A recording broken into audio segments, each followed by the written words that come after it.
Hello, hello, hello. Welcome back to stream. Welcome back. Welcome back to Rogue Trader. Well, we might escape Commorragh this episode. Just ignore the fact that we're beginning the episode directly outside the gate to escape Commorragh. Just ignore that very precise detail. And we might be able to go and deal with the trays and the infinite DLC. Oh, we'll get there eventually. We'll get there. But hello, how are we all doing? I hope we're doing well. I am doing tired, but that is no different from usual.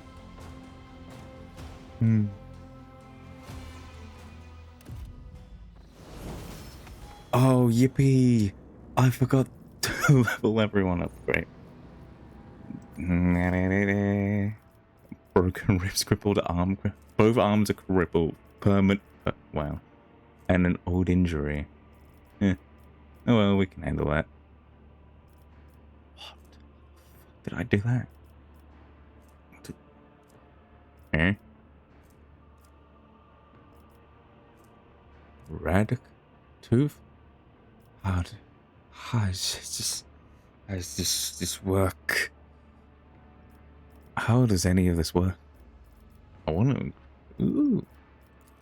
Wait, wrong thing. Over here. Oh god, I forgot. One sec.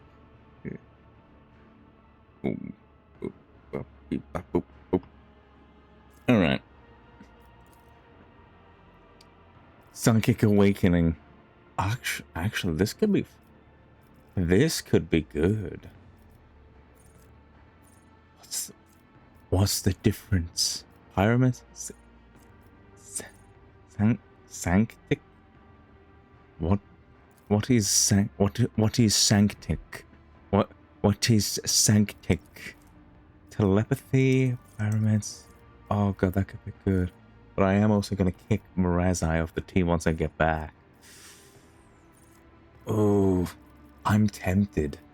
I'm so tempted. I want to, but I'm not sure. Let's do something else for the time being. Out of the way. Ooh. When the character pushes an defense features, support features, character gets plus armor penetration, dodge reduction. Yes. And then tactic. No. Oh god. Using the stratagem on the backline area grants allies the area 7% increase to critical.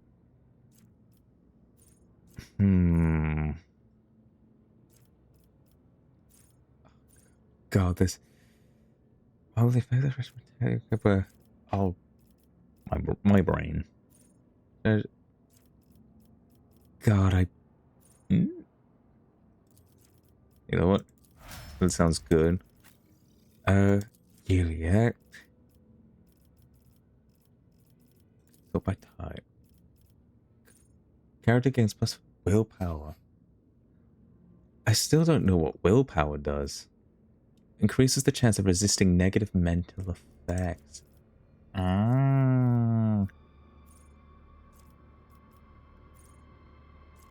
Now, what will enemies that have 0 against the character's attack suffer plus 10% additional damage from the character if the enemy has 0 reflection and 0 armor? These damages bonuses stack. Oh, that was previous wounds is pretty good. The character ignores 3 of the enemy's deflection. Oh. Oh.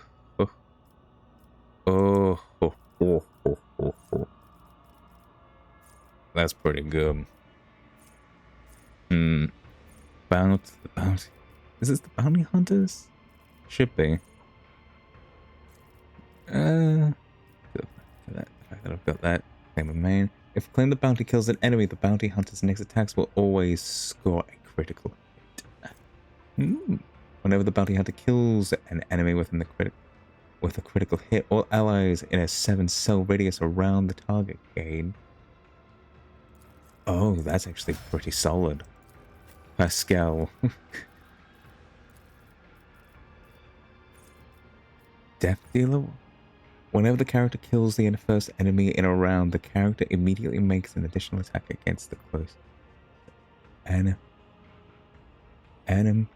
enemy that can target the same weapon if possible, using whichever attack costs the least AP. Ooh. Okay, that's actually solid. Every time Pascal uses plasma on multiple weapons, his damage with the weapons increases. Ooh. Okay, yes, because plasma weapons his speciality.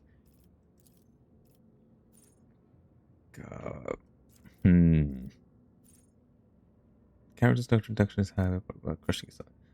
Character's first melee. Nope.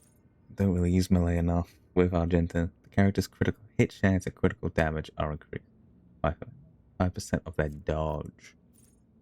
Okay. This tells me nothing. Brilliant. Anyway. Whenever the target pushed by the character collide with enemies or cover. Targets pushed by the character collide with enemies or cover. Both the target and the object will collide. Ooh. Actually, that's pretty good. Ready to serve. That is after the Emperor. Okay. The Minister Priest maximum wounds are increased by 3%.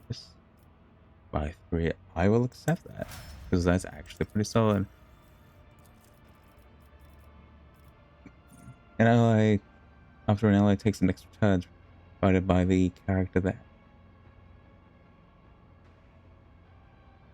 You know what? Sure. And then is bleeding. Whenever it makes an additional attack under my dual weapon combat, you know what? Sure. And then also a bit of Space Marine. Okay.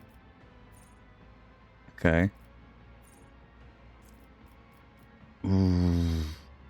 Contagion. Whenever the character applies Cataclysm, all damage dealt by the character is increased by 3% until the end of combat for every new enemy damaged by them this. That's actually pretty good. Now, what's trusting weapons? Death World characters gain plus 10% to critical hit chances for axes, hammers, and las weapons. Whenever the Archmilitant or their ally uses heroic act or a desperate measure, the Archmilitant. Gaining arms bonus, killing an enemy with a melee attack makes. As long as the Archmilitant, they have killed at least one enemy with a melee attack this round, the Archmilitant. Devastating attack also reduces the target's armor. I will accept that, because that seems pretty fucking good. Alright, team. It's corpse claiming time. Yeah. Nope. Ooh. Oh, okay. Carmine Crown, whenever bleeding, burning, or toxic effect activated the wearer, that deals damage to an enemy and opposite dodge. Decreases all incoming damage except direct damage by. And what does this do? At the beginning of combat, the wearer gains the shadow field effect. Hang on. Shadow field? What does this do? At the beginning of combat, the wearer gains a shadow field effect.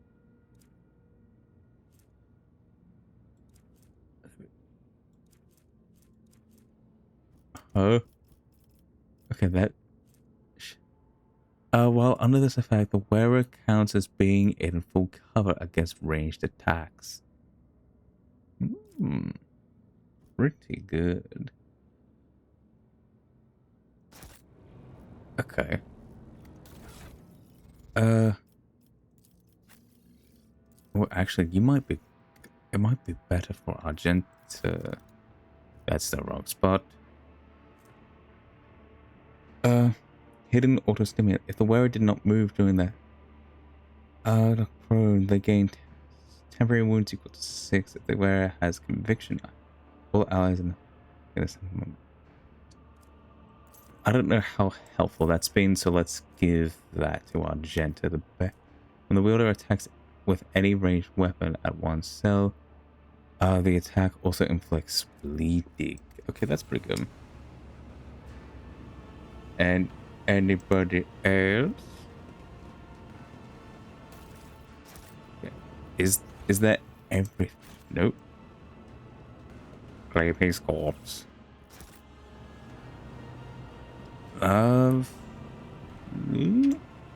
Anything back here worth looking at?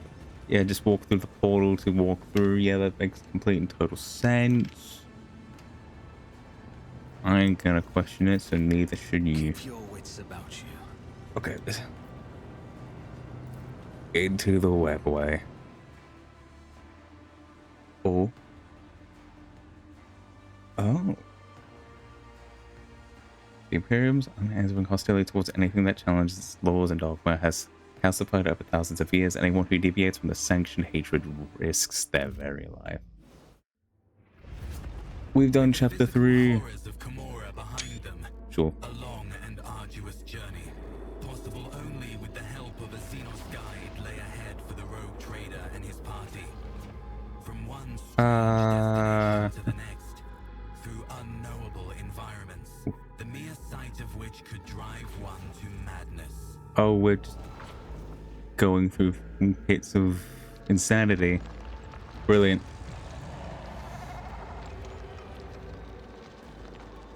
Aye, 6 weeks later, we finally exited the webway.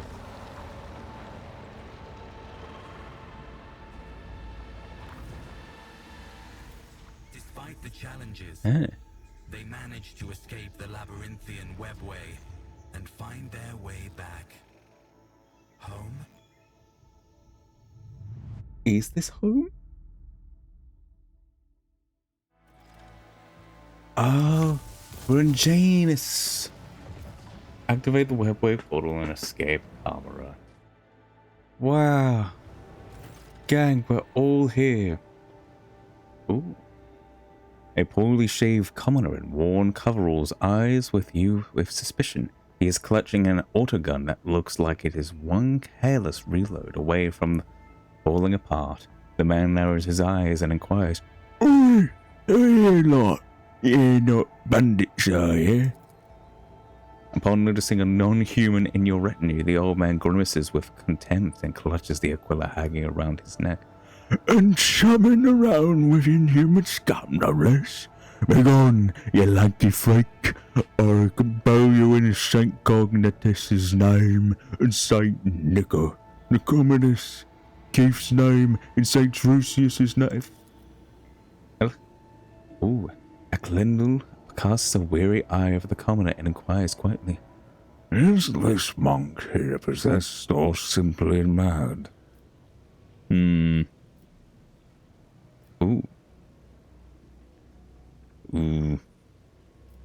Ooh, okay. I am the master of this planet, but Gleedogling Wambalancius. Threaten the boy. I suppose I can call myself an interdimensional traveler. Ooh. Let's do it. Yippee! Blessed throne! You're joking me. His lordship in these here backwoods. What an honour. A big ol' honour this. The man drops to his knees and tries his best to hide his travesty of a firearm, pretending that he was not just pointing it at your chest a moment ago. Kind experience. "I'm just a lowborn, a small, humble man. I've only ever seen illustrious visage on the holy icons of the temples of the capital." "So, who are you?" "I'm a scout, your lordship. I wander the woods. I test the soil." Taking great care, the old man reaches into his sack and pulls out a scratched auspex with a long spike wrapped in a muddy rag. You tuck priest on me, once 1,000 steps you have walked, thrust the mystical probe into the soul, say a prayer, then press this oh my god, Smaragdine seal. Offer 3 prayers to the Emperor, then press the ruby seal. Thus will the probe test the land and tell you what minerals dwell there. What do the people of Janus say about my abduction? The man gives a puzzled look. What's that? Did someone abduct you? Who could perpetrate such villainy? Kidnapping his lordship? The nerve! We ain't heard nothing here on Janus. Yeah. How are things going here? I won't shame myself by complaining. We live, thanks be to the God Emperor and your lordship. We pray for your health every day. Our new masters, the Ultra-Inquisitors, they're a dignified bunch. They fancy the type, though, and no good ever comes from the scholars. But on the upside, they are paying your thrones for all your service. Can you believe it? I hadn't seen a throne in my whole life, and they are giving us 2 for every month's work. His expression darkens. There's a plague going around on Janus, though.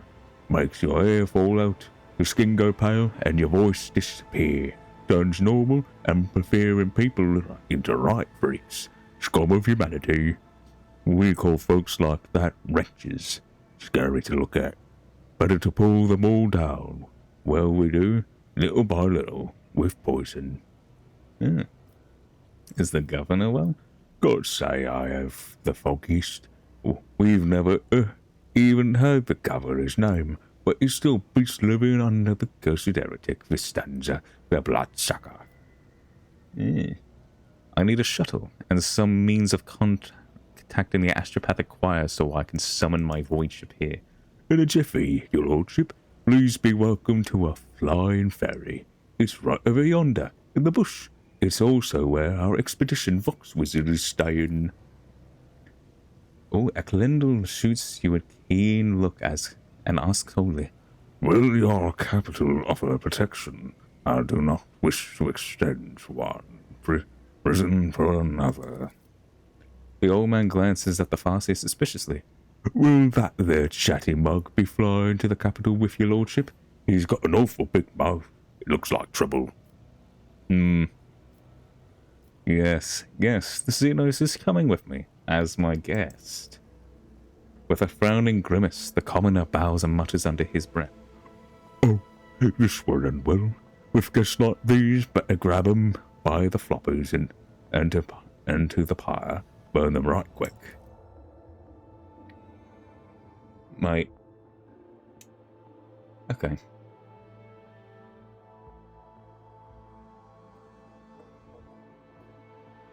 God, if this was me actually in the game, I would be like, hey, Juliet, you're in charge of all Eldari concerns, matters, and dealings. I need to fucking wrangle that freaky one. Oh, I'm back. We're all back. Yay, I can actually maybe talk to my colony again. Yeah? Yeah? Where is he? Where is Danrock? I can't quite see him. The high-ranking officer beamed with genuine happiness. Danrock steps forward and solemnly says, Welcome back to the bridge, your Lord Captain. Like the rest of the crew, we are overjoyed by your return and thank the Emperor for it. The crew stares in awe and terror at the giant towering over the crowd. Some make the Aquila on their chests, others collapse to their knees with a prayer to the God Emperor on their lips. This wave of pious shock does not seem to discompose Otho in the slightest. He just chuckles into his beard and glances around curiously. Oh, God. Space Marines, am I right? Mirazai's presence alone is enough to elicit gasps of dismay and whispers from the crowd. The Drukhari ignores all monkey reactions to his person and surveys the ship, examining every detail with ostentatiously cool interest. His markedly casual posture is belied by the subtle and unusual tension in his body. Heinrich von Calix approaches you. He is not looking his best. It seems he has not slept in quite a while. Oh, poor Heinrich.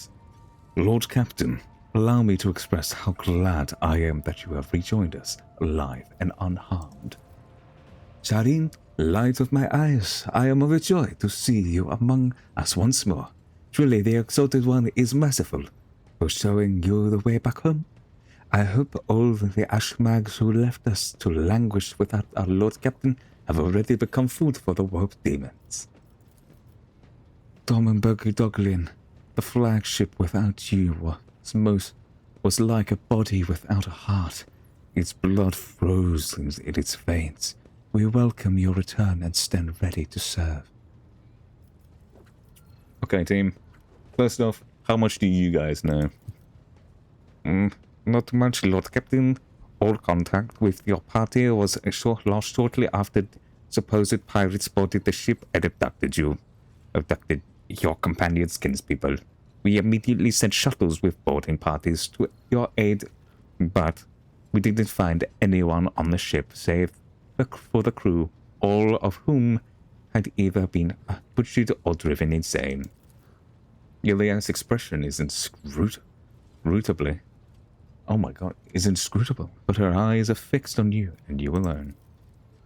Since your lordship's body was never recovered, we hoped against hope that you are still alive.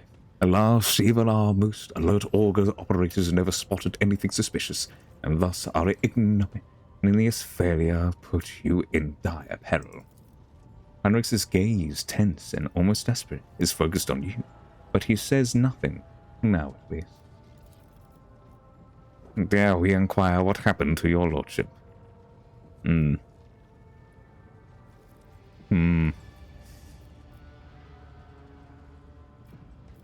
Ooh, I am... Eve?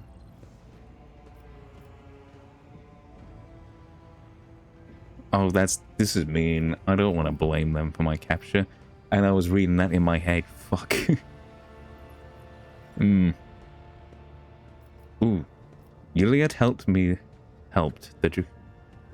Ooh. Oh god, I don't want to say Yuliet did that, because she fucking didn't. She unknowingly did it. Oh my god. Just... Bro is ready to strike at a given moment. You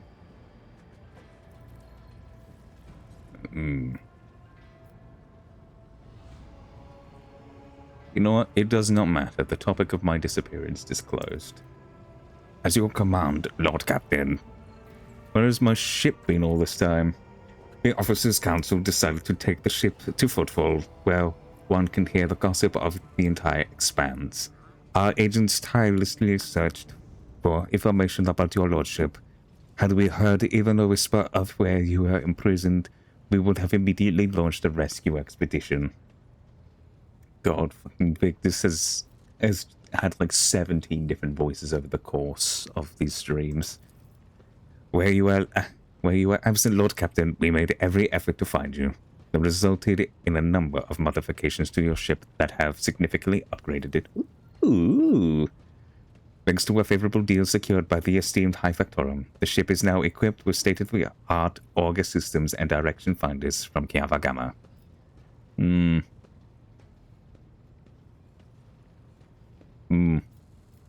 That is quite enough fawning and fussing. I wish to return to my duties immediately. Danrock throws up his hands. But the crew is overcome with joy and gratitude to the God Emperor. Nonetheless, your will is absolute. The Factorum smacks his lips awkwardly and adds in a quieter voice, Lord Captain, the senior officers will report to you shortly in your absence. We received a number of astropathic messages and dispatches that demand your attention. Right. Ay, Nomos. My favorite little guy. The group of servitors suddenly stirs, their movements frighteningly identical, even polite automatons. They stare at you and say in perfect unison, "Hello, Nomos have come to welcome you back." Welcome back, Nomo. Welcome back, Nomos? Welcome back, me. "We sense that a great deal has been done, a vivid imprint on existence. You did something very important. Was it? What was it?" "I escaped from the dark city of Xenos that showed them who. I escaped from a dark city of Xenos and showed them mercy." "Sure." "It suits you. What we see in you, light and connections without the urge to destroy." Did Nomos say it correctly? The servitor chorus, which sound as a single voice, full silent. Nomos appears to be waiting for your response in eager anticipation. Let's have a read. "So, what we see in you, light and connections without the urge to destroy." Ooh, I'm glad that you are learning to understand me, Nomos. Yeah. After a long pause, the servitor chorus responds with unexpected forcefulness. "Nomos are glad too. We must go now. We will come to speak with you later." Another pause follows, so long that the silence becomes more piercing. Then a scream. Then the servitors finally break it. "We felt sadness when we could no longer communicate with you, and we were worried about your fate." Yeah. It might not seem it, but I was also sad that I couldn't talk with you again. You're my favorite person on this ship. I love him. I love Nomos. Nomos is precious. Forever loving Nomos. One can detect with the naked eye the moment when Nomos leaves the bridge. The servitors stop smoothing and sink and slowly shuffle off to their posts. Hey. Oh, who are we speaking to now? Who's this fella? I'm on my spinny chair again. Yeah, it feels good to be back. Is this Danrock? Yes, it's Danrock. Your lordship, I must report highly compromising information about a member of your retinue, namely Mistress J. Hadari, who it turns out is nothing of the sort but a commoner, a fugitive from the law, and a deserter from the Imperial Guard. I have solid evidence to prove it. Okay. I want to know details. I may have overlooked some nuances, but I have solid evidence that the person whom we presently know as J. Hadari served in the 19th Efret regiment, and was identified as a perpetrator of numerous instances of theft and smuggling, as well as desertion. And this individual is not of noble birth, but of the lowest origins. How did you come to know of this? In your lordship's absence, the burden of watching over the dynasty's treasury fell upon my shoulders. I deemed J. Hadari the likeliest threat to the dynasty's material security. I had my people conduct an investigation, and they uncovered a past connection between Hadari and an individual by the name of Mercy, a highly influential figure in the Trottbacca mission with a dangerous reputation. Fearing that the predatory interests of the Trottbacca would pose a threat to your coffers, I began my own investigation. It was entirely reasonable to suspect collusion of some kind between Hadari and Mercy, and so my suspicions were confirmed. The two were connected. It was from Mercy's associates that I acquired the compromising intelligence on Hadari. This evidence had better be incontrovertible. The Factorum bows his head on a data slate to you. It is all here, your lordship. Official records of the administrator attestations from the Departamento Monitorum, and much more besides. I wish to see J. Hadari. We have something to discuss. Okay. Shop me? Did you? You little wannabe questor? J. Hadari's voice and bearing undergo a stark transformation.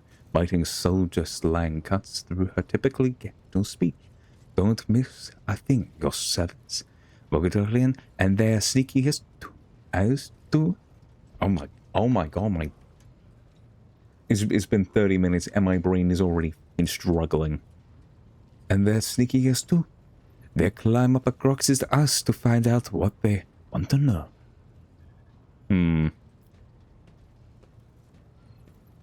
I think we need to talk about your past.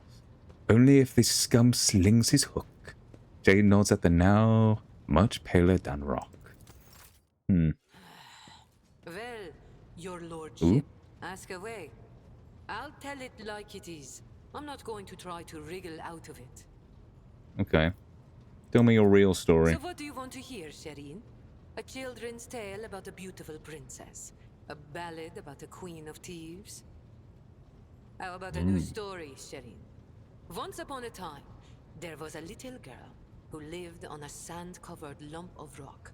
And the core of that rock contained untold riches for servants of the Imperium. The girl scraped out those riches with her little hands, breaking her back and coughing up her lungs, on behalf of people who had never clapped eyes upon her, and who would never know her name. She did this every day until she turned 16. And then... Then his servants came and drafted the girl into the 19th Ifrit Regiment. Can you imagine? Of course, the regiment was wiped out on its first sortie. But the girl survived. The Exalted One protects. So what was next? Years serving in the Astra Militarum, just a shitload of hard labor, and fighting, and deals, and shady connections, and new opportunities. Okay. But everything in this world ends sooner or later, Shireen. The now not-so-little girl went and fell in with the Kasbalika.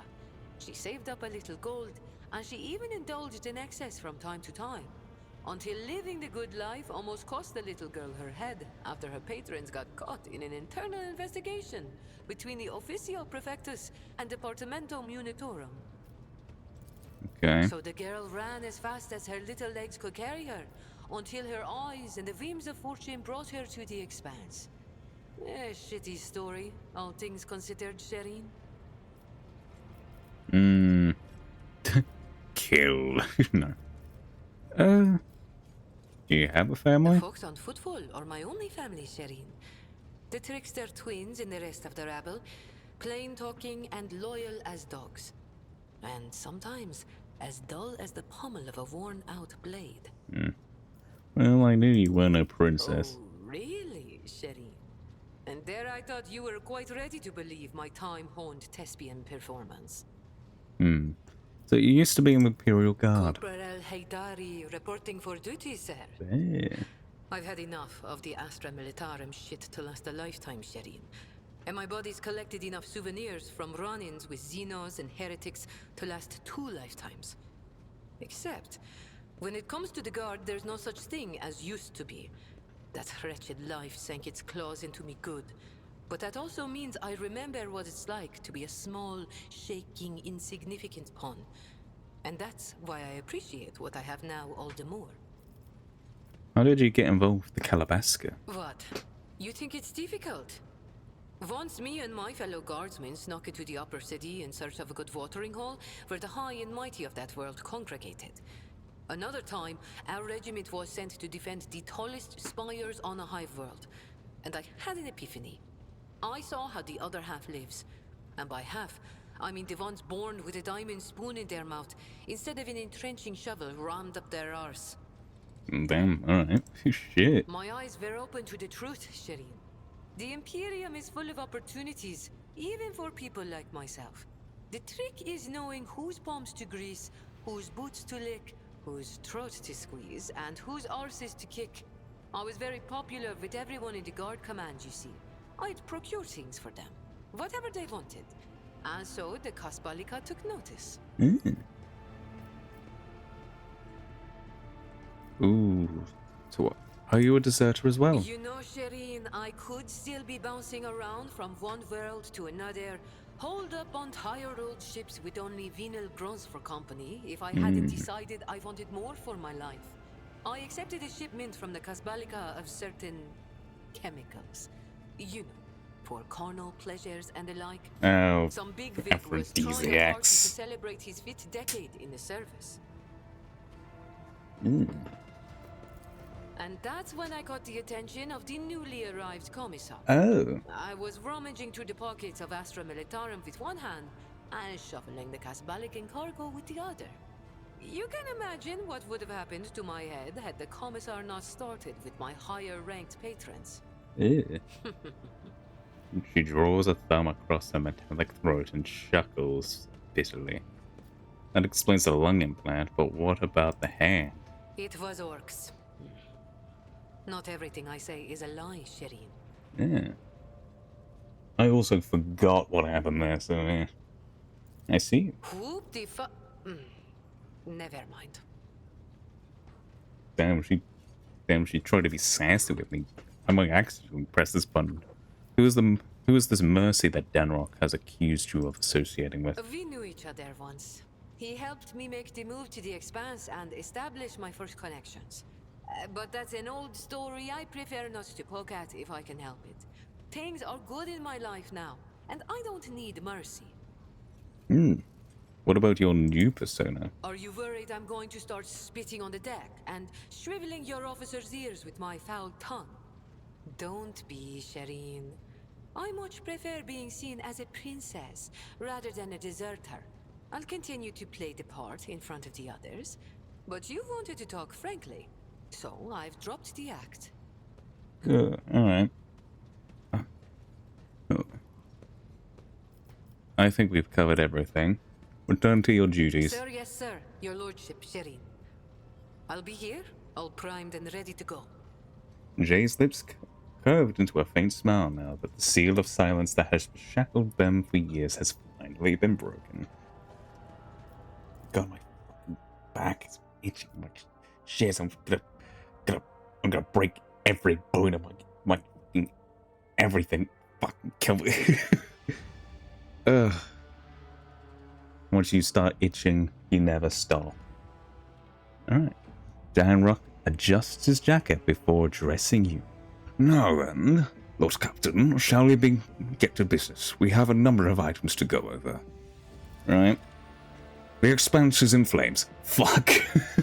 we were gone for like 3 or 4 streams, and then immediately the world wanted to fucking blow up. Your Lordship squadrons and smaller groups of despicable Drukhari raid our systems. The cult of the Final Dawn has emerged in full force, wreaking havoc everywhere. We've heard rumors of the fall of Sentil's pride, House Corder's world. An outrageous sacrilege, given how abundant and expensive Promethium is there. Ooh, that ain't good.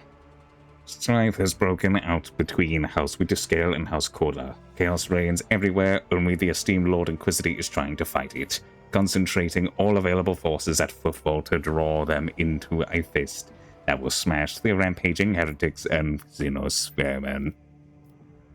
Once again, their voices changed. What kind of Xenos are attacking the Expanse? Drukhari, your lordship. The squadrons, both large and small, are invading the Expanse, unleashing carnage on planets, taking captives by thousands, and attacking ships. It is as if something has poked their nest, if you will, and now they are lashing out. How fare the worlds of the dynasty? The heretics' malicious acts make it difficult to maintain astropathic contact with the colonies. The cult of the Final Dawn strikes everywhere. Their sleeper agents are active on every planet. On Thabo 6, a meeting was crashed after a group of newly arrived prisoners scrambled to blasphemous propaganda. But our other worlds stand firm against the onslaught of the enemies of humanity and do not succumb to their pernicious influence. So, Xavier Calcazar is leading the defense. Oh, exactly. This... Shit, I hit the mic. Exactly. Oh my god, my throat. Pardon me, sorry. Sorry. I'm fucking pressing all sorts of fucking buttons. Oh, you know what? Reset. Exactly. The esteemed Lord Inquisitor Calcazar has declared himself Warden of the Cronus Expanse and issued orders to requisition troops. He has made Footfall his base of operations as it was the most logically convenient point. From there, his fleet strike throughout the expanse, destroying the forces of the Cult of the Final Dawn and the abominable Drukhari. He may be all that currently stands in the way of expanse, being reduced to ashes. Where heretics lay siege to Ephrates II, the hallowed forge the Cognizance fleet, the Lord Inquisitor sent an enormous force. Now they are the explorer squadrons recalled from the front lines, stand together against the heretics in the battle for the sacred planet.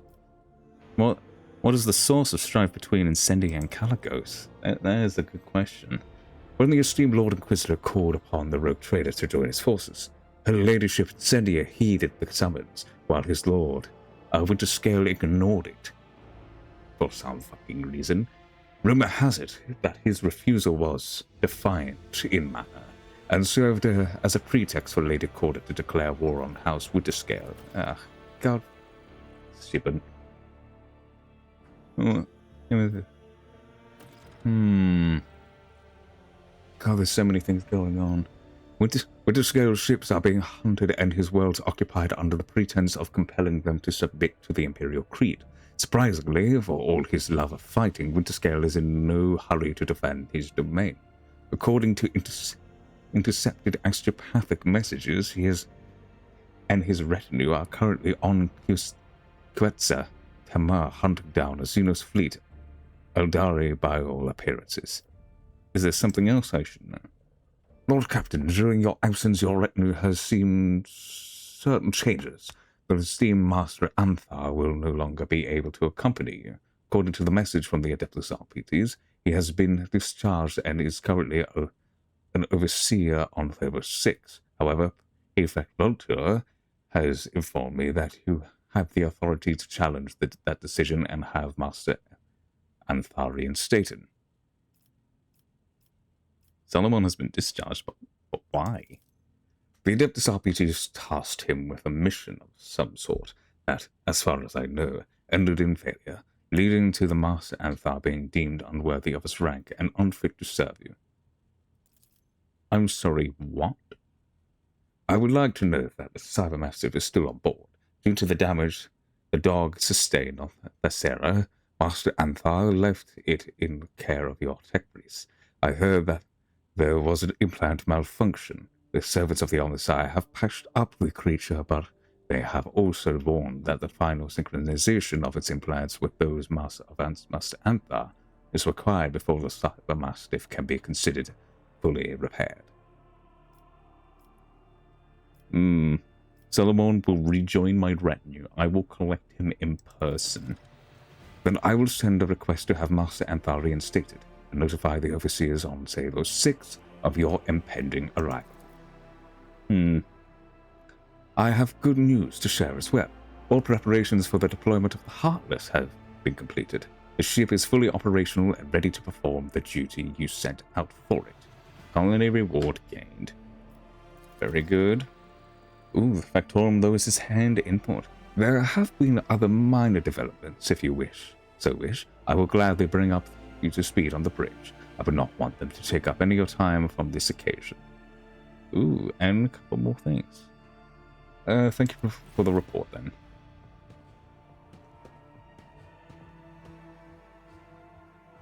Lord Captain, Abelard bows his head. Allow me to make a request. A personal one. Yes? While you were away, the choir master received an astropathic message from Darkunis. It concerns my family. The Wersarians have been accused of treason against House von Valancius. Huh? I cannot comprehend it. The seneschal shakes his head helplessly. The Wersarians have served the rogue trader dynasty loyally for generations. This is hard to admit, but the news has come as a crushing blow. The accusations were labeled by, or on behalf of, the Drivestones, the governing house. Under normal circumstances, the investigation would not be required your involvement, and my family would have been. But being of noble stock, the Versterians are entitled under an ancient custom to petition for a rogue trader's personal protection once in a generation. Your personal protection, Lord Captain. Abelard raises his hand to you. Do not deny us that honor, I implore you.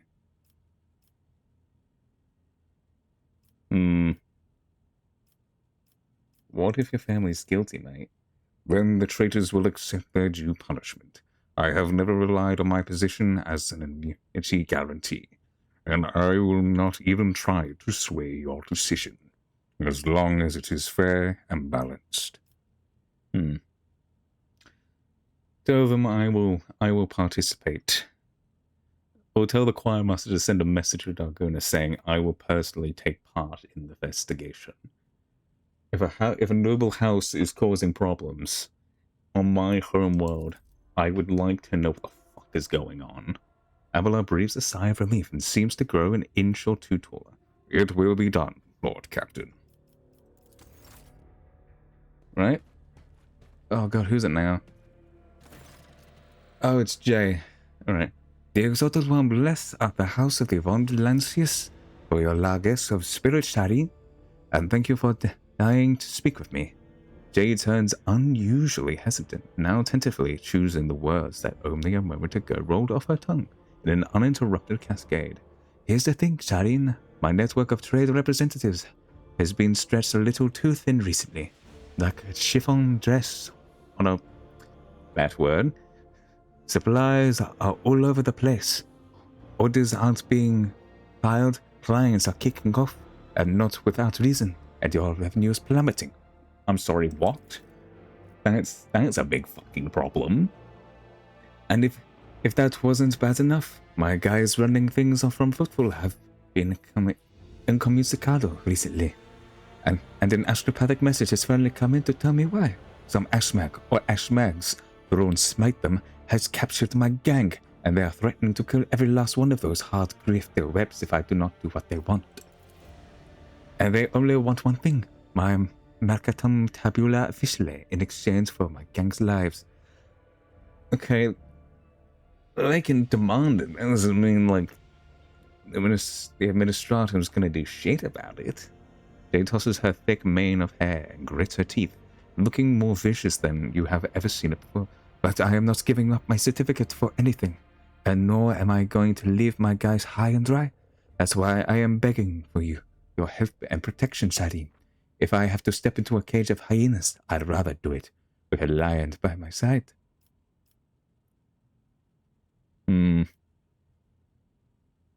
Solomon did not say who sent the message.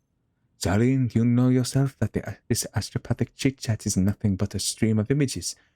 Thoughts, intentions, nothing concrete. But I don't need the name of the sender. I already know it. I could smell Falco's stench all over this, or else it's Valarim's doing. This is just that damned Ashmag style, as he take him. It could be a bluff. It could, Shayin, but I've been missing the familiar stench of the docks and darling Okti, and her bar, and even the stony gaze of the Exalted One that watches over you whenever you are in footfall. I'm homesick, you see. The tender smile vanishes from Jay's face, leaving a nakedly bleak expression behind. The Exalted One helps those who help themselves, Sharin, and I don't want to risk the lives of my people. Ooh.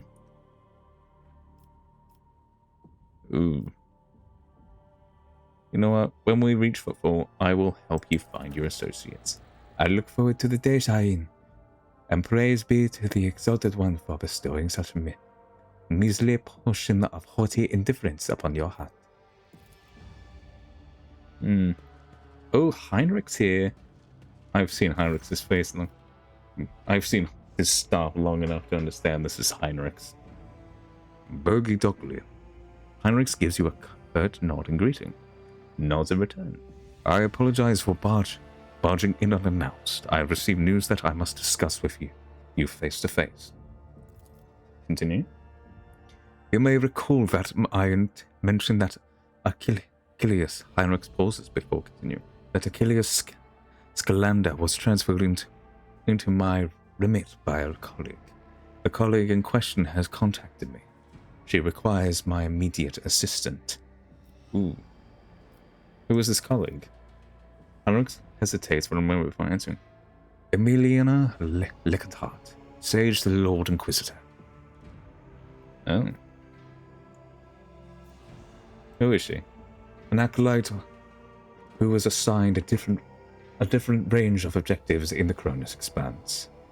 Heinrich trails off and shakes his head. Throne, take me. I am still trying to hide information from you even when I am asking for your help. You know what? If it's a legal problem, I'm not going to question it. Amelia is a sage, a unique acolyte of the Inquisition who can absorb huge amounts of knowledge and store it in her own memory more securely than any data crypt. She entered the Lord Inquisitor's retinue before even I did. Talking to her is a strange experience, but that is barely scratching the surface of who she is. Amelia is an incredible scholar, an expert on the forbidden and the illicit, and of course she is a loyal servant of the Golden Throne. You say talking to her is a strange experience. What the hell does that mean? He locks his fingers and says nothing for a few seconds. Since birth, Amelia has been different from other people. Specialists from the Inquisition enhanced her natural gift of hypermnesia. There are certain procurements that can be done.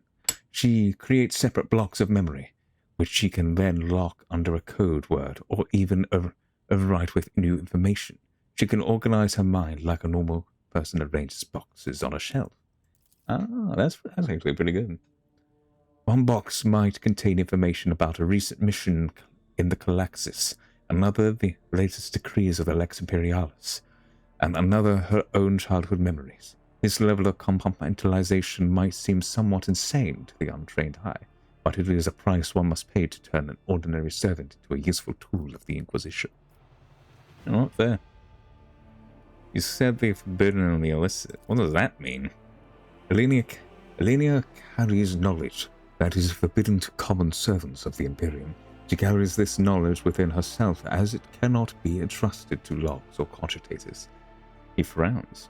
I said before that acolytes of the Inquisition must shoulder a heavy burden. Am I even putting on a British accent? I don't know. To come to contact with things that can penetrate and corrupt the soul.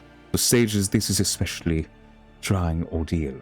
Amelia's hypermnesia has been enhanced so that she now remembers everything she sees, however briefly. After many years of service, she has examined and seen enough to become an unrivaled expert in this field. You speak of her with obvious affection. Ooh. Amelia is a worthy acolyte and an invaluable tool. It's me. Made. Oh, Heinrich Morcalis. Ooh. In the Inquisitional arsenal. I admire her traits and talents. I believe I have sure of Amelia now. What was her message? Amelia's message is incomplete and distorted. I just presume that, there's Inquisition agents everywhere. There's no fucking point trying to hide. Incomplete and distorted. It is impossible to make sense of every word. The only thing we know for certain is that an acolyte of the Inquisition is asking me to go immediately to Phaeton 4, a remote planet. In her message, she seems to be requesting either military support or help with an evacuation. But whatever precipitated this request, Emiliana would not make it if it weren't absolutely necessary. This seems like a thing I should do immediately. I know a rogue trader has more than enough other matters to deal with. Nevertheless, I would like to officially request the Lord Captain's assistance in dealing with this issue. Heinrich inclines his head. I have no authority to demand anything of House von Valancius. Therefore, I am confining myself to request for the sake of the Cronus Expanse and the Imperium. I'm not going to ask how he circumvented me. It's obvious. It's Inquisition bullshit. Is there any hint of what exactly is threatening? Heinrich says nothing for a time, then begins to speak, slowly as though he was fighting against resistance. For the avoidance of leaks, the details of the objectives of the specific acolytes shall remain a secret. All I can tell you is that the primary threat that Emiliana was dealing with in the Cronus Expanse was Xenos. In particular, Yukari rays on distant systems. The Sage is ideally suited for gathering data about the chronology of this problem and finding appropriate methods for combating it. As for what Lena is doing on Photon's board specifically, I don't know.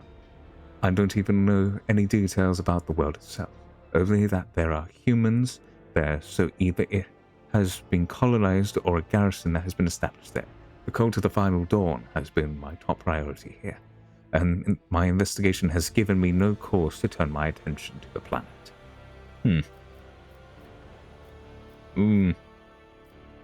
If I help you, what do I get? Your concern for your own pockets is deplorable, especially in such dark times. An imperial world is at stake here. All of my resources may hold. His lips curls in contempt. You may requisition everything on Photon 4 that has not been touched by corrupted and does not fall under the category of drugs prohibited by the Holy Inquisition. My only concern, your influence has made him more callous, oh no, is whatever problem forced Emilienne to contact me, not the world's riches. You know what? Just, curiosity, my friend. Are you certain you are asking for my help for the sake of the Imperium and not because of your... is in trouble? You know what? It doesn't matter if it's for him or for her. All that matters is we help. I shall help you. We shall go to Photon 6 and put an end to this threat. Thanks, Lord Captain. I am confident that this minor deviation from our primary course will help to stem the spread of anarchy in the Cronus Expanse. If only slightly. At the very least, we won't be outflanked. I have already spoken to the navigation crew and provided them with the coordinates of Photon 4. We can set course for as soon as you give the order. Who's next? Everyone! Ooh la la.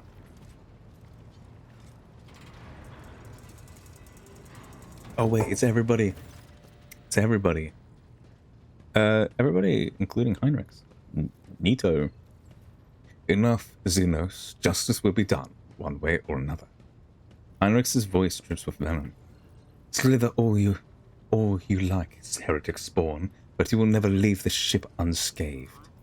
The bridge is enveloped in an unusual silence. The officers on duty are huddling in the corners, looking on curiously at what is transpiring in the center. Huh? What's going on? Catching sight of you, the curious crew members dash to their posts, leaving only the senior officers in the middle of the bridge. For how long are you going to tolerate this filth on your ship, Bogadoklian? This foul traitor who's already dragged you into the darkness once, and who almost left your protectorate without its sovereign. Rogue traitor. Heinrichs' voice makes your blood run cold. Has Eldari heresy clouded your judgment? Treachery has always means death, either for the traitor or the one betrayed. You almost died in Commorragh, your retinue. You know what become of them. Is it not high time that justice was done? Those words present nod wordlessly, but you do not dare to interfere. Well, now this is a fine spectacle. The inhuman gets what she deserves. Let us all watch her laugh. Your wonderful path has led you into a rather thorny situation, cousin. You refused to beg for mercy in Commorragh, and now you have to lick the boots of Monkey. Oh, silence, sinners. Your turn will come. Yulia does not react to the curses being slung at her. With an imperturbable expression, she watches the crowd before her, then turns her gaze to you. Anyone else want to share their thoughts? You know, Lord Captain, I will support any order you give, but to keep the Xenos in your retinue, especially after everything. Avalon casts a tense look at the lower bridge. After everything that has transpired because of her, it would not be wise. The enemies of humanity have no place among humans. You know this. Cassia's hands shake a little and she clenches her fist. But death is far too merciful a sentence. What I endured was far more terrible. This heinous behavior pattern of the Xenos entity and the specimens similar to this statistically led to the unfavorable and unpredictable outcomes. Yulia blankly surveys the crowd. Ooh. Okay, none of these options are good. Ooh, that one? No.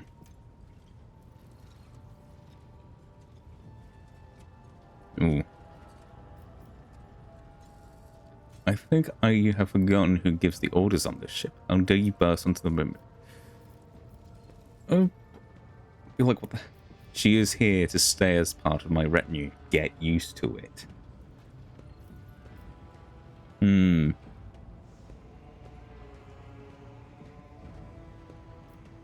Ooh.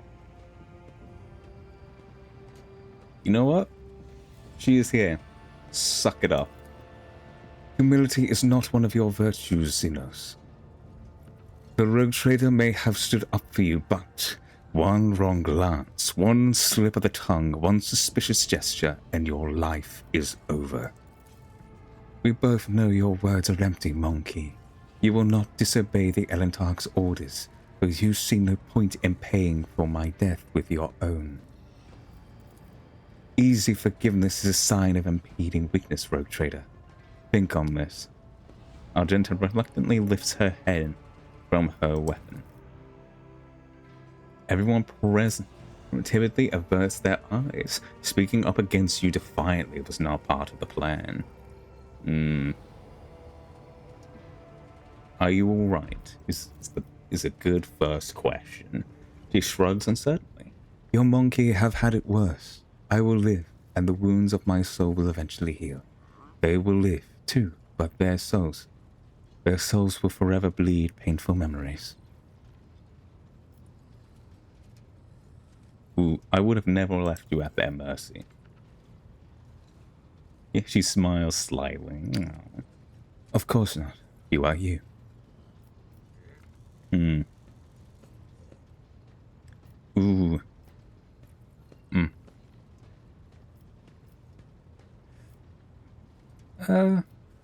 They will forgive you. Not all of them, and not right away, but they will. Stop it. You cannot believe that, Elentar. I do not need your words of comfort. The words of these monkeys do not touch my soul. Only your thoughts matters. Yours and mine. That sucks, man. Do you really not care about what happened, or are you trying to conceal your true feelings again? I am sorry that my mistake led anyone along the paths to the Dark City. I can see their pain and rage. I understand. But words and pity will not help them. Only time, and perhaps revenge, which will dull their pain for a little while. But you have taken away their chance for revenge, Elentarch, and all we can do now is wait. It is time to get back to work. She nods and gestures elegantly before leaving. Until we meet again, Elentarch. May the darkness scatter into a myriad of new stars before you. Alright, who else wants to talk? Holy shit! We're free! Holy hell. Close this, close that. I'm supposed to find more of them. Okay, chapter 3 can close. Go to Footfall. Fine. Find them. Ooh. Go 1 second.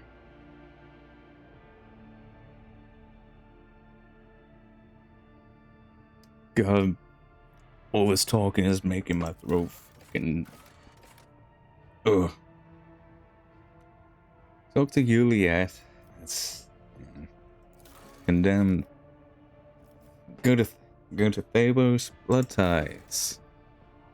Dargonus, rat hunting. Find all the issues going on there. Oh, that's Heinrich's mission. As we celebrate her, with a new crew on football. So, yeah, that's good. Latest news. Oh. High Victorian Janice, Denrock, and Tolman are ready to share the latest news from the extents of the Protectorate. Okay.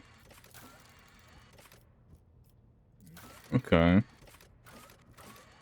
Unquenchable. Okay, I'm not paying that. That's dumb. Colonies. Okay, we're done there. Done there. Goodness. Can't do anything more there. Okay. And that seems to be done there. Colony work is done. It's just...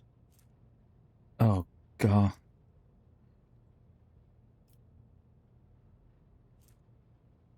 God, this is... Okay,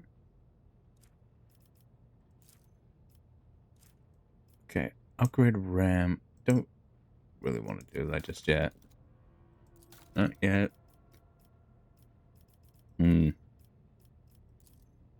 Oh my god, no one's assigned? What the fuck? Assign myself to Supreme Command. Master Cannoneer. Okay. Who would be the best? Argento, yes. Shield Master. Okay, yes, Pascal. Master of Maneuvers. Oh my god. Ooh, okay. Yes. Use current ability once.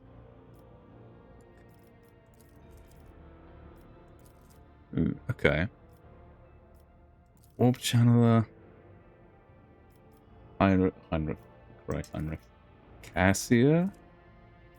Sure. And Master of Etheretics.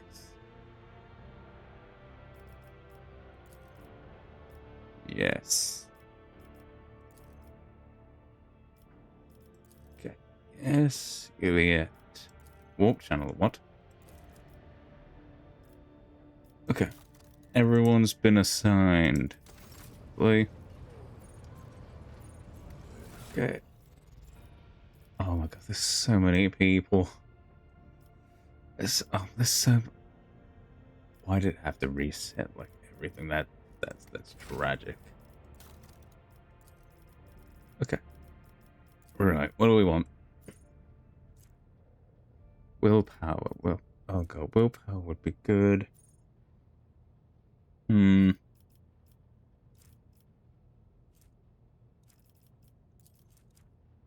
I think...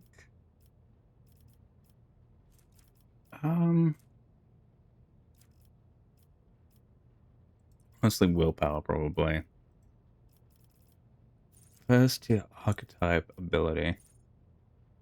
Whenever the officer uses an ability that grants movement points to the target, the officer also gains half the number of movement points. Okay, personal oversight, whatever, blah, blah, blah. The officer allows allies with voice of command to effect.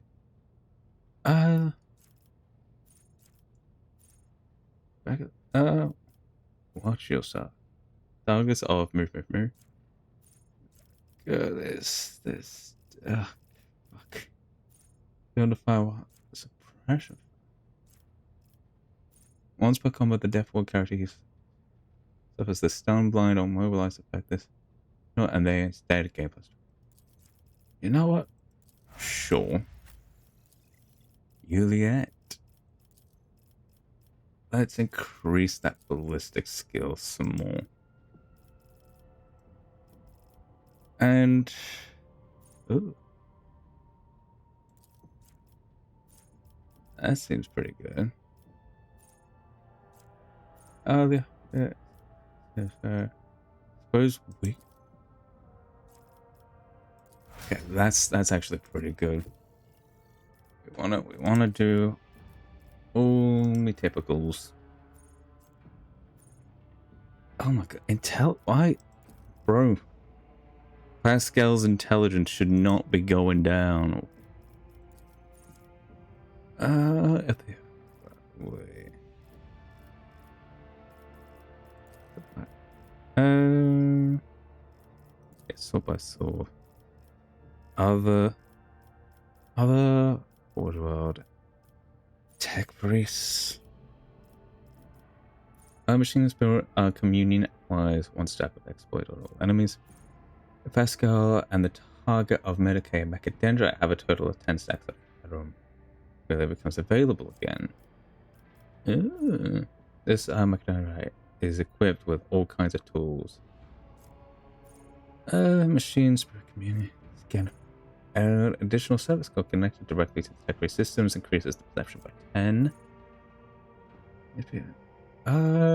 Now pushes with enemies adjacent both to Pascal and to his target.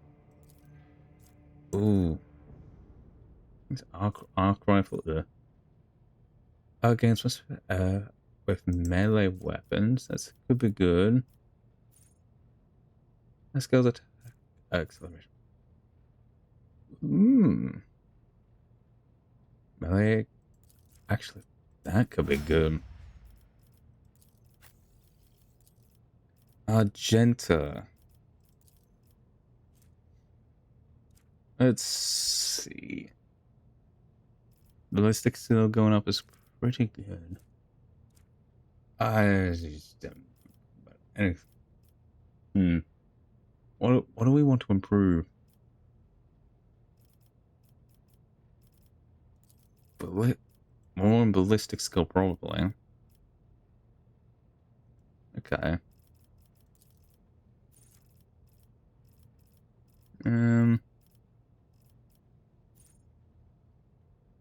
Healing an ally with medicate and combat restores condition.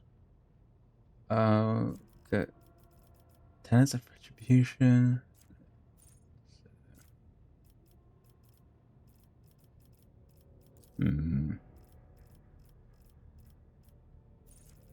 Okay. Dash does not end the soldier's movement for the turn. Enemies adjacent. Okay, yes. And I also want to do Alpha's ability.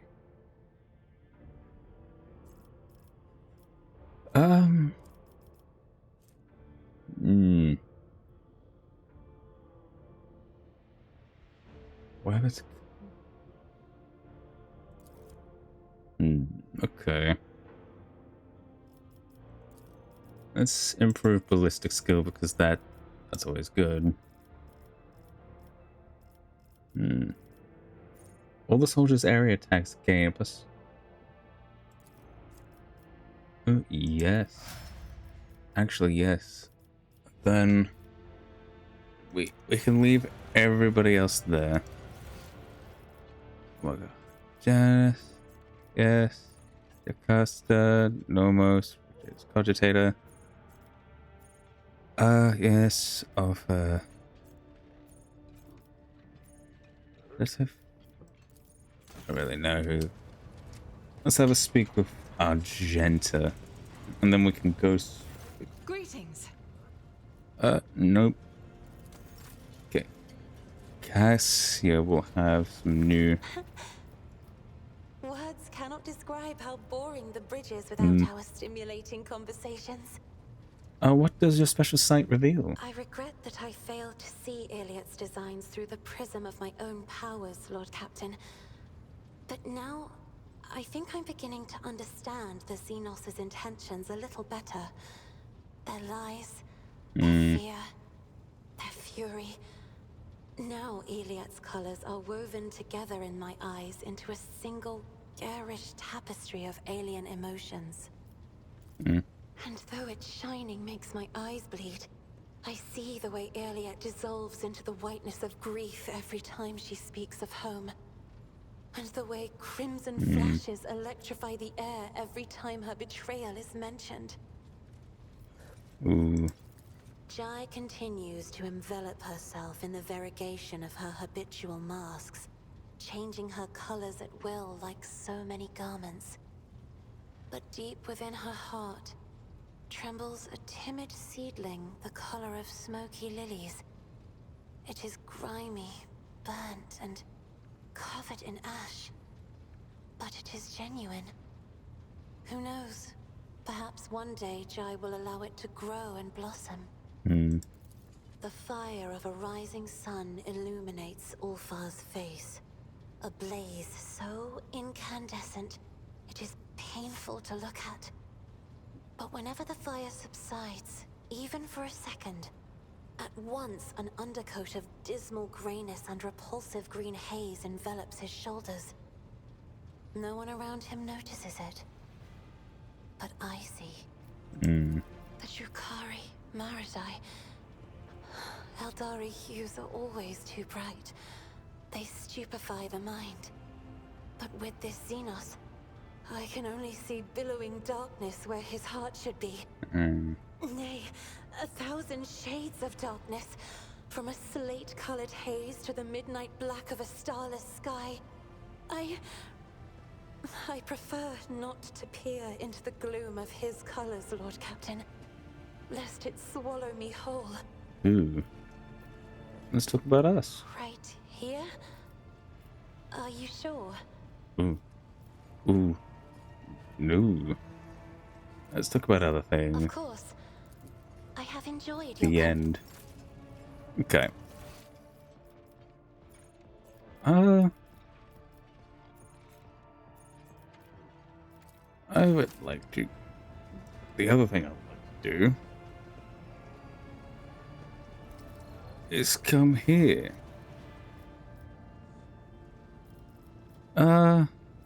Let's replace Theodora now, because it turns out she's a bad person.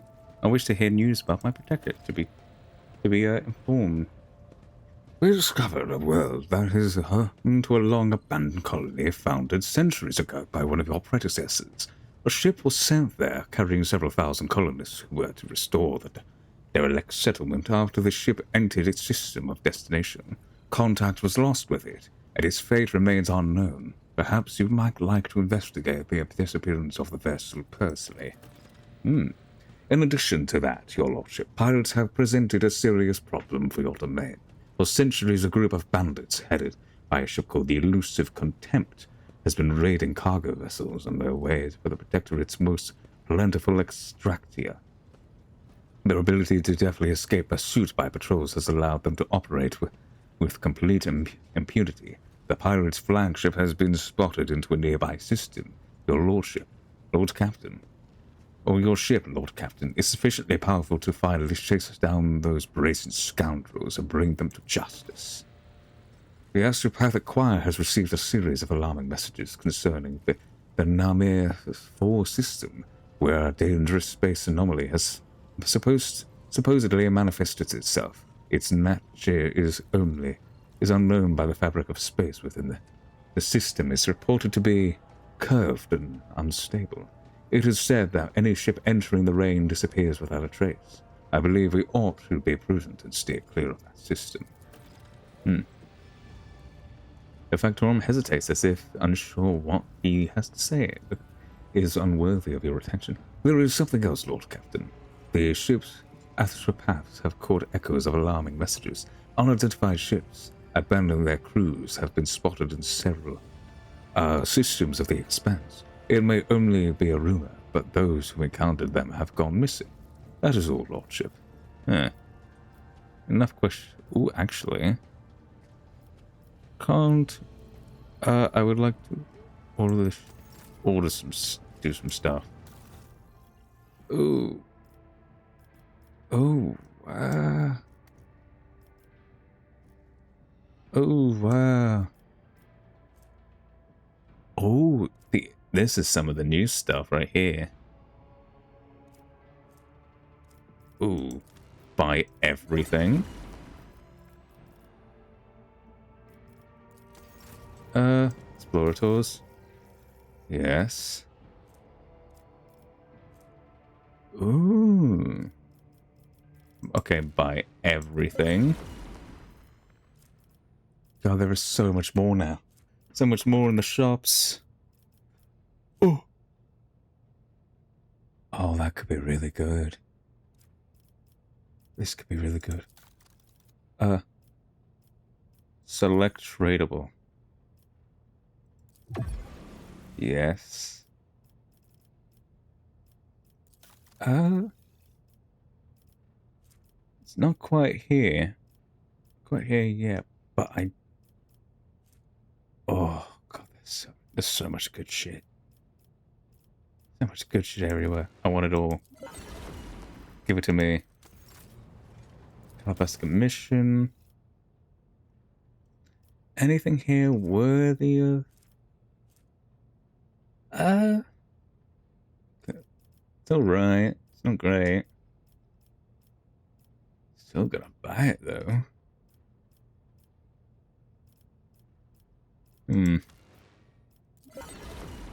Okay, yes. That should avoid.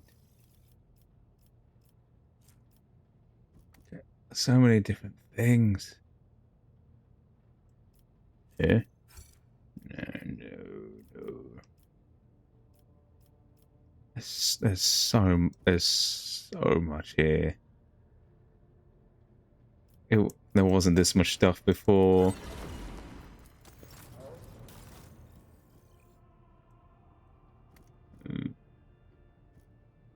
God. Let's... will this have something better for Argenta? Because if it is, I might consider... Oh. Ooh. Drusius is pretty good. Oh my god, that's...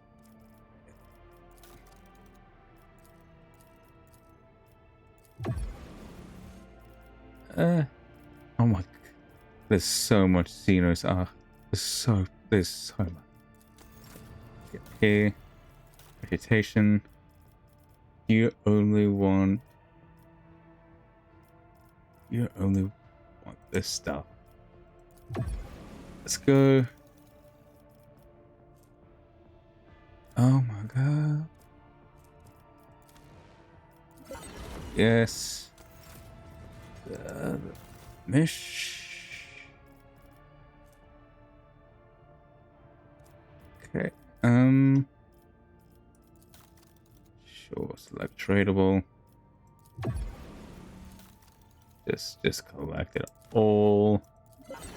We can worry about what to get later. Okay, I've already traded all of this. There's a well, everything, all the trading has been done. So let's go look at all the goodies. It's gonna. Oh, that might be good for Morass High, but okay. Sniper. I think let's give that to me because I feel like that's gonna be way better. Implants. I don't have the changey throne, so it doesn't matter. Heavy cut don't matter. Heavy shield don't matter. Where I regains +1 AP once per round. Arc rifle will use that nonsense. After using run and gun, the wearer gains cover. Nope. Temporary wounds. Nope. Touch of the onslaught. All targets hit by an arc rifle or Magna Rail Blast or Transonic Wave suffers. Nonsense. Visor of Inevitability. Whenever the wearer inflicts a damage over time effect. I don't have any of those. I have just kill now. Nope. Okay. The wearer uses intelligence instead of assistant if their intelligence is higher. Oh. Okay. Interesting, but nope. Okay, nope. That stuff. What are you for? A heavy stubber. That's bolter proficiency. Is that better? No, that's okay. That's gonna be worse than anything. Warp guide stuff? Nope. Psychus breastplate.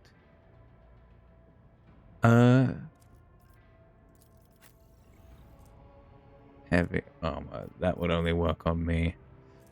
Whenever the enemy attempts to make an attack of opportunity against the wearer, the enemy is pushed back by 1 cell before the attack is able to hit the wearer. Okay.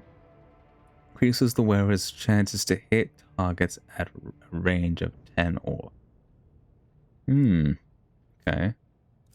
That could be good for you. Oh, it's for Eldari only. Whenever the nope. What is this? Ironclad augment. More coercion. Makes you more intimidating. Okay. Okay.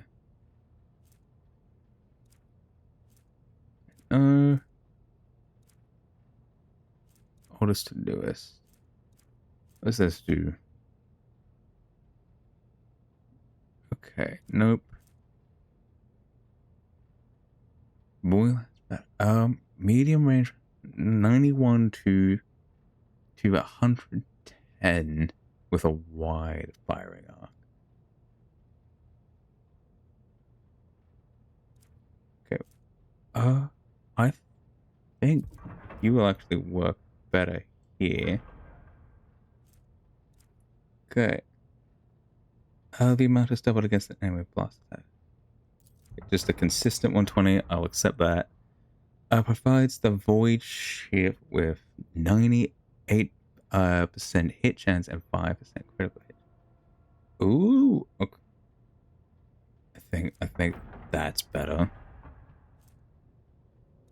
This Galleon adamantine plating protects the vessel from harm and 12 points of damage on the port and starboard.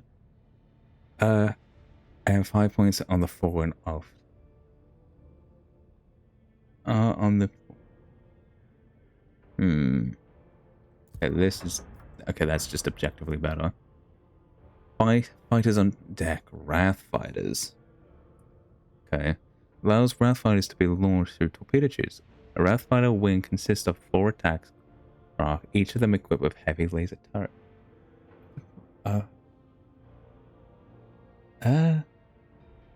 So is this better or worse? Can it only be used with torpedo tubes mounted on the prow? Okay. After 2, we're active at a time.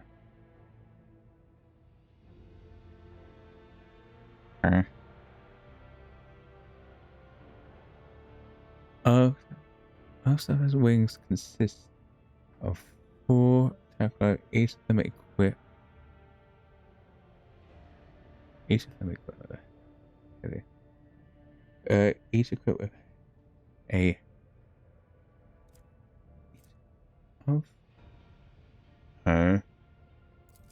you know what? We'll see how that works out. Okay, things have been bought.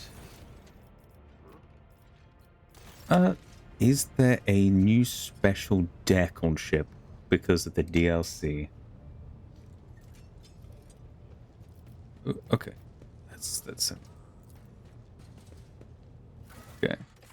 I should have the car freight line. Look at this book. This is the plasma drive chambers. I should push compartment. We're missing some things. Because the songs like, oh my god. Yeah, because of dark songs and legends. Singular. Several ships have vanished. Unidentified. Normally loose. Okay, there's a lot of things going on. I am not reducing my profit for provisions when I've already got provisions. Okay. Anything new in here that could possibly show up? No? Alright. Let's talk to our favorite girly pop. Or us, or one of our favorite girly pops. Come on.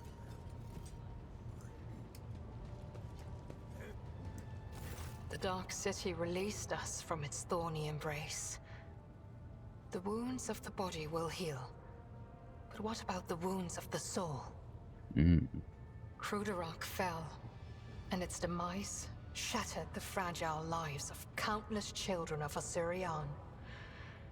Scattered across this part of the galaxy, hounded by the monkey, pursued by the Dark Cousins, imprisoned by the servants of she who thirsts. That's fucking tragic. Hatred is strangling me like a snake, and fear is coursing through my body like a burning poison. For the path I chose is leading me down the roads of failure. I can neither hold back my grief nor rein in my anger. And yet, I am powerless to stray from my path. Oh, this hurts. Pay no heed to my fleeting wrath, Alantark. When the will slips away, the soul trembles with rampant emotions. But I will resign my heart to meekness, for there is no other way a marked outcast can help their fellow Eldari wandering in the dark. Many terrible things happen in Commorragh. Are you alright? I found myself in the Dark City after following the twisted roads of truth and lies. And although the truth blossomed like an ugly bud and scratched my soul with its thorns, I did find the answers to my questions. Those who come back from the dark of the Webway will never be the same. But it is we who change while the surrounding world remains imminent. This thought gives me strength. It's sad. Trottbacca suffered an unenviable fate. I am sorry your world I was have lost. no need for your sympathy, Alantark. Besides, neither Monkey nor my dark kin found the decaying remnants of Trottbacca. Perhaps all is not lost. Perhaps we may yet bring back what has been taken. You know what? Optimism is a good way to look at it. What will happen to the seer now? As soon as Eklendil gathers his strength, he will depart the Lilithon through the Webway gate. Do not ask where his path takes him. He follows the road of his own destiny. It is as it should be. Alright. So where does the path of the outcast lead you now? On the trail of a monkey called Caligos Winterscale. Uh-oh. Even a worm may harm a wounded tiger by bringing infection into an open wound. And the wounds of my people have been bleeding ever since Trottbacca's demise. The spirits of my kin need a poultice, a hope, not the executioner's sword already poised to fall. Oh god. I'd like to ask You some may questions. Am I still unworthy of discussing your world and your kin? This wound is still bleeding. But you may ask your questions. I will answer to the best of my ability. Tell me again what happened to your craft world. The memory of Monkey is just as fleeting as your span of life. Your Yeah, we are predecessor stupid. infused Trottbacca with corruption too strong even for the ancestors of the Infinity Circuit to repel. And while the dying world thrashed in its agony, the Dark Cousins captured the fleeing children of Osirian, looking for seers to fuel the Homunculus's insane experiment. You know what? I don't want to ask any more As you questions. wish, Alantark. I must depart. I don't wish to be mean. I don't wish to insult or to cause problems. Okay, you're that guy, Olifar. Let's talk this. Let's talk to Olifar. Come on, me. All right.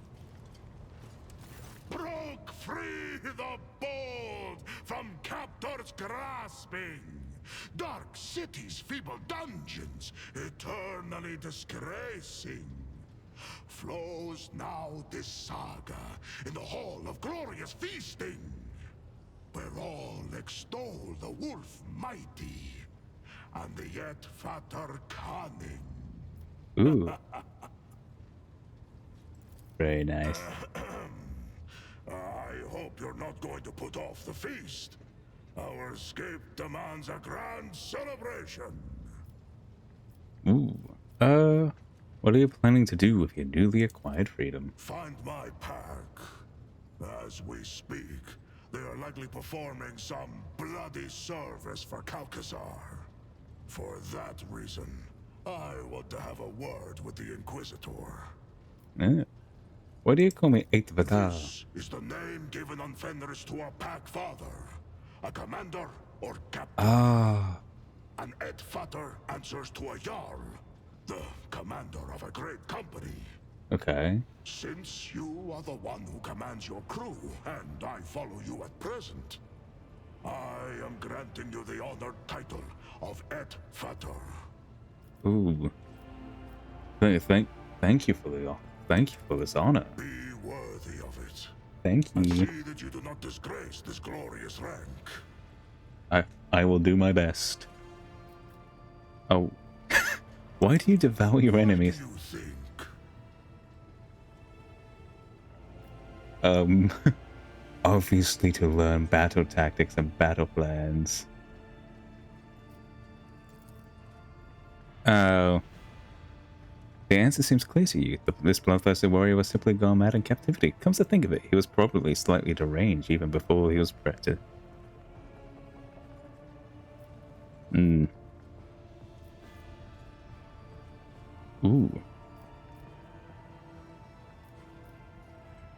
Ooh. Is it a means of tricking your captors, pretending to be a monster? Partly, Edfatter. Ah, yes. It is true that I have led the puny Xenos on a false trail to dull their vigilance. Ah, okay. But that is not the only reason. Yes? Do you know of the implant called the omophagia? Eh? It is one of the blessings the All-Father granted to his Astartes. Nerve nodes that connect the stomach walls and the spinal cord allow me to absorb information from the genetic code of the flesh I consume. Very I cool. have slain many Xenos and feasted on their flesh. My captors have watched me do it and taken glee in it, while I have been gathering information and planning my escape. Ooh, tell me about your brothers, the Space Not Wolves. everyone is granted the right to ask such questions. But you, I shall allow it. What do you want to know about the Astartes from the glorious Fenris? Who are the Space Wolves? Vilka Fenrica. That is our name in the old tongue of our world. We are the fiercest of the All-Father's warriors. His executioners. His retribution. Our fearless Wolf King is Lehman Russ, son of the All-Father. Our world is Fenris, and our home the Fang, which rises from the world's spine into orbit. We are the thunder in the bloody storm of battle that calls to us. That is who we are. Ooh. Glory to the Wolves of Fenris. Ooh. Glory to the Wolves of Fenris. Smiling in satisfaction, the wolf graces you with a magnanimous nod. But there is more to our spirit than grim destruction alone.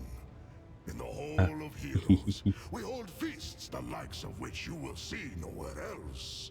To thundering laughter, we raise our horns, tell our sagas, and honor our glorious fallen. Ooh. Though the body of an Astartes is built to be immune to the effects of drink, Yes. we invented a way around this taboo. The mead we brew can overcome even our blood. It makes us drunk and makes our feasts jovial occasions. Mead. You can brew it nowhere else but on good old Fenris. No other world is home to such poisonous plants. Oh, Fenris. What is it like? Fenris is home. A harsh land of harsh winters and harsh people. When comes the Hellwinter, a fearsome season of frosts, the merciless world sea freezes, and great white bears, snow worms, and ice trolls go on the hunt. Then the murderous frost retreats, and boats of harpooners sail out to ply their craft, capturing sea snakes and krakens. Ah. And then comes I'm the sorry, what? season of fire. Volcanoes awaken. Waves wash over whole islands, and only the land of Asaheim offers salvation to those whose blood and grit win them the right to live upon it. Clan fights clan. Crows circle over battlefields, and wolf howls rise up to the sky. That is my beloved home. There is no place in the universe like it. And it is magnificent. Tell me, Vtuber, what is the most fearsome foe on Fenris? Ooh. Ooh, Fenris is known as a death world, for good reason. There must be dozens of lethal creatures that inhabit the planet, but which is more fearsome than all the rest? Ooh. I'm kinda... Ooh. Ooh. Ooh. Okay, it's... I don't think it's either of these two, but I think it's either humans or wolves. Ooh. I think it might be the wolves. One cannot speak of Fenris without mentioning its wolves. Wolves are fearsome, but there are no more fearsome wolves than us. Part of me thought it was the wolves that made them curse stronger. Of the Wolfen is the most fearsome and most terrible foe on Fenris. In the heart of every brother, there lives a dark beast, bloody and forever ravenous. He hungers to kill, not for glory or duty, or his battle brothers, but solely for the sake of killing. For he who falls to that dark beast, there is no joy or thrill in slaughter. There is but dull rancor.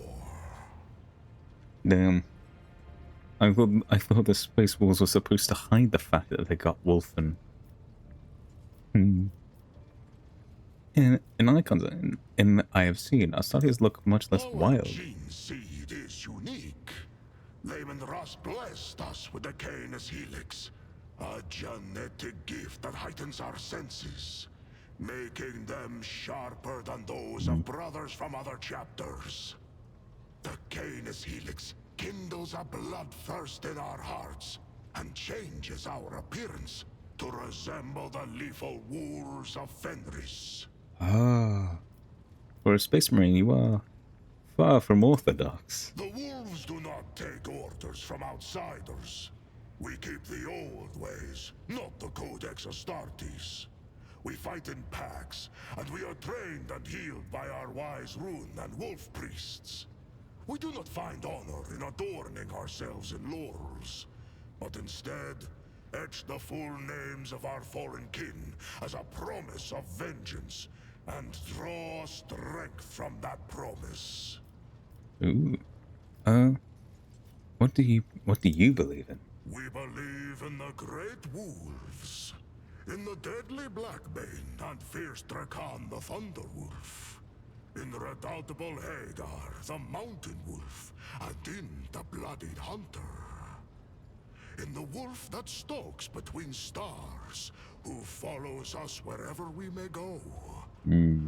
And in the uncanny two-headed Morkai, guard of the realm of the dead.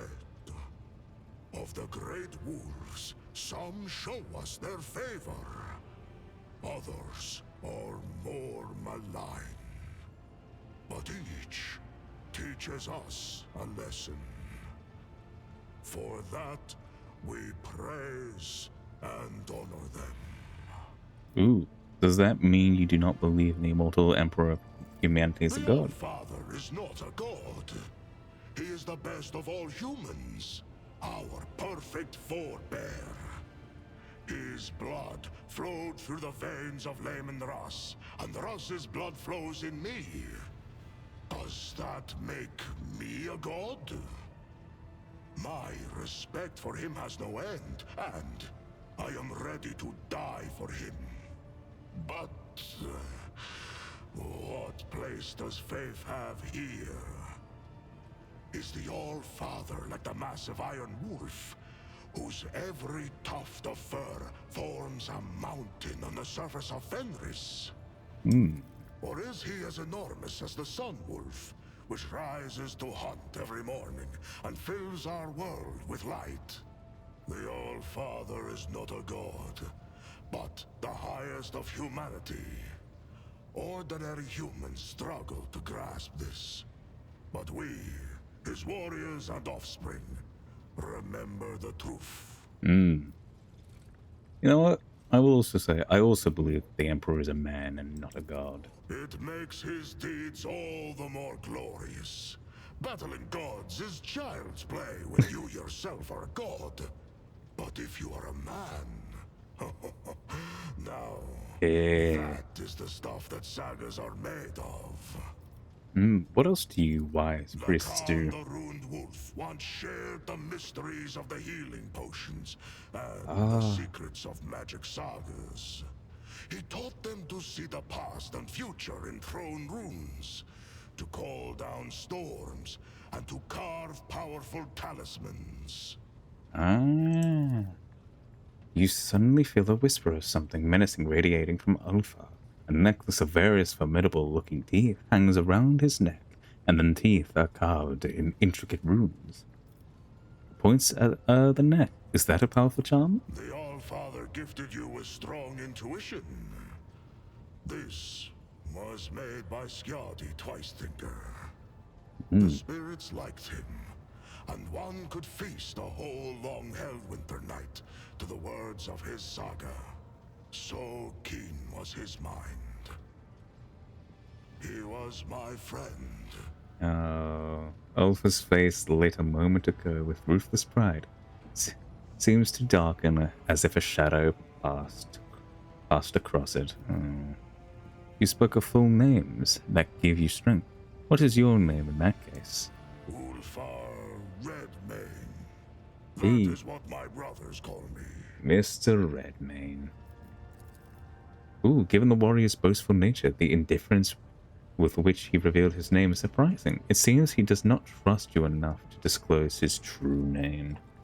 Oh, I understand. You. And there I was, about to round off my story with a short 400-verse Oh my god. of the gifts of Lacan the Ruined Wolf. Okay, you know Did what I told you reach other ears, I shall take your tongue. well, he's gonna take so many more tongues after that. How'd you end up here? What do you want to know? What brought the Space Wolves to the Expanse? Or how I ended up in the non-human's Dark City? Well, how'd you come to An Expanse first? inquisitor by the name of Calcazar put out a call for aid. My wolf lord did not refuse him, and had Despite the two fact we do paths to not blow like to the him Expanse. as wolves. We never trusted this ally, but a blood debt for a service rendered in the past forced our hand. No. Though the Inquisition wields immense power, the entire chapter might have come to the occurrence. What's that heck? Ooh, no. Something about the long war. Oh, the long. what was it? I forgot what it was called, but it was the event where like Logan Grimnar and an Inquisitor had a fucking battle and of fucking like, don't do that. We're gonna do it. Hmm. The long silence or something. Something long. What debt did you owe the Inquisitor? He saved our brother who had lost the pack and was unable to look after himself or the chapter's honor. Calcazar returned our brother to Fenris and kept secret the misfortune that had befallen him. The Jarl knew that the Inquisitor's actions were driven by opportunism, and the desire to have us mighty warriors in his debt. But honor forced him to be hospitable to the stranger, and swear an oath of friendship. Oh, why did the Space Wolves not trust the Lord Inquisitor? The Inquisition. Hey, we're gonna learn about it. Rats scurrying around the Allfather's house and ruling it in the Master's absence. Cowards they are. The last into battle, but the first on any war council. We saw what they were worth. At the Months of Shame. That's what it was called, not the long. What the fuck was that? You have never heard of the Months of Shame. It is probably something from Fenrisian history. What are the Months of Shame? An ancient strife. If you do not know of it, then you are not supposed to know. I will submit, Kakza. Ooh, Kakza has ideas above his station. He dared to speak to me with a proper respect. You know what? Let's say that one. The All-Father bestowed him with outsized arrogance for one with such a feeble body and modest destiny. When we arrived in the Expanse, he was insolent. But then he realized his threat was about to be cut short by the claws of my wayward brothers. Are we sure the Inquisition has more power than the Space Marines? But it's also like one Inquisitor versus a fucking demigod. That arrogant chief thought he could give us orders. But we wolves have always followed our own instincts and hunted in our own way. I wager that boiled his blood. What do you know of Kakza's plans and objectives? In warm furs, the old man does shroud his body. In cloaks of secrets woven, shrouds the sly man his plans. To know his dire purpose, swallow not the words of poison, but his gristle. How did you end up captive? We had gone on a raid for Xenos prisoners and fell into a trap. We had no war machines to support us, and some of our squad were wounded. So we were forced to retreat. I ordered my battle brothers to leave, but I remained behind to meet our guests. I do not know how many of the feeble wretches I slew, but I would have killed even more had their towering piles of bodies not hindered me in combat. Damn, that's kind of a flex. They wounded me and captured me. They froze the joints in my armor. When they dragged me to their ship, 2 of my battle brothers descended upon the Xenos and tried to free me. An insane plan, but it almost succeeded. Oh. Almost. Oh. And so, there were 3 of us taken captive. And then, there were 2. Oh. I was alone once again. What happened to the other 2? They fell with honor. Your fallen brothers. Who were they? Their saga is one I will not sing to you. You have spilled no blood with them, nor shared with them meat unmilled. Their spirits might be outraged if they knew I had sung of their deeds to a stranger. Oh, sorry. I'm sorry they died. Yes, so am I. Tell me about your time in Commorragh. These are dark days you are asking about, Vtuber. Ooh. Let my keen-edged friend be a witness to the ferocity of my words. Okay. I was given to Tarvantius for his amusement. In the arenas of Commorragh, Astartes are a rarity. And he sent me out there to kill gladiators. Ooh. Living as an inglorious butcher and a Xenos' puppet, I hated it. Constantly. Every moment.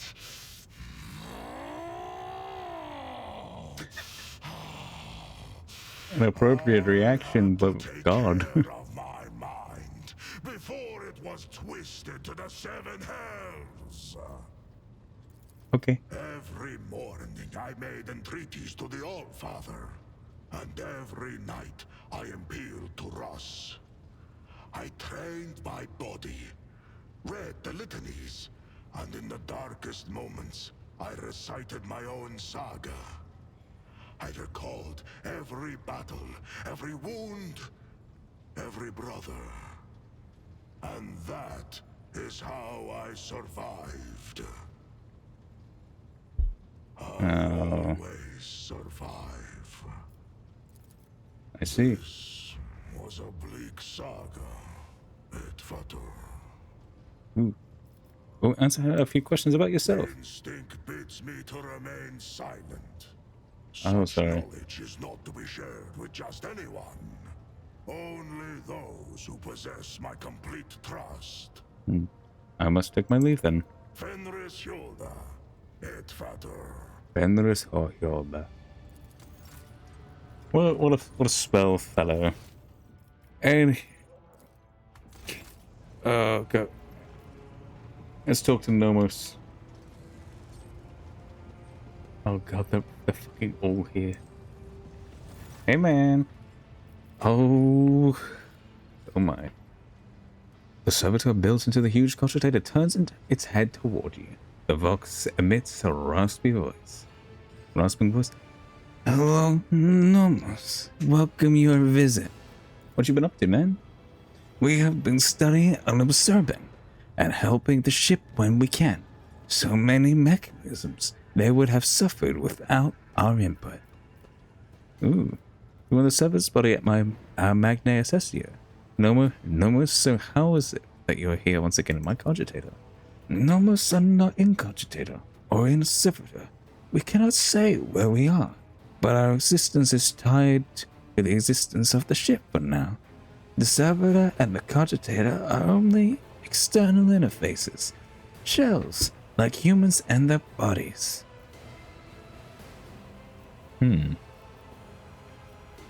Ooh.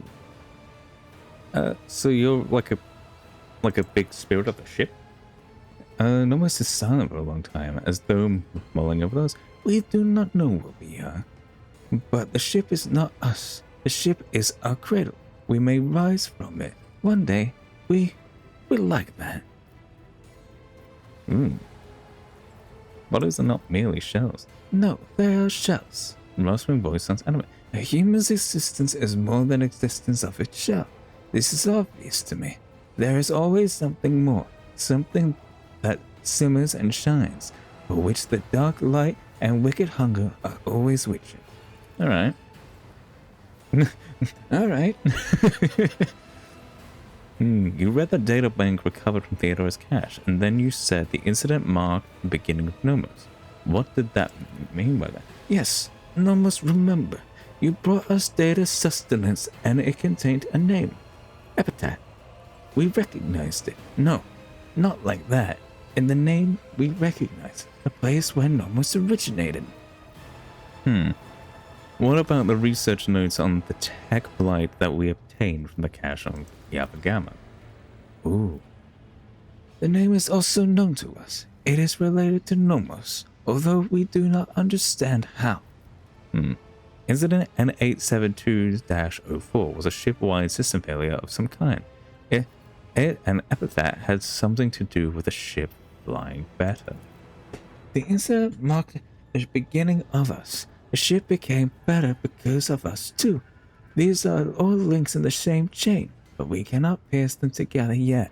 The people who accompanied Theodora on her travels are strangely unaware of the incident of epithet. Human shells are subject to external influences. Perhaps someone purged their memory archives, or perhaps they simply do not want to access them. It is a shame that no new information was obtained, but no one must have grateful they tried. Yeah. That sucks. The cyber goggle's gaze tracks you as well as you walk away from the cogitator. Did we get a new mission? Oh.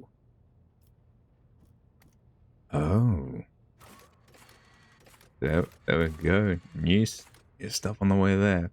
Still gotta find the Gene Stealer cults. Don't know where the fuck they are. Or if we're gonna find them.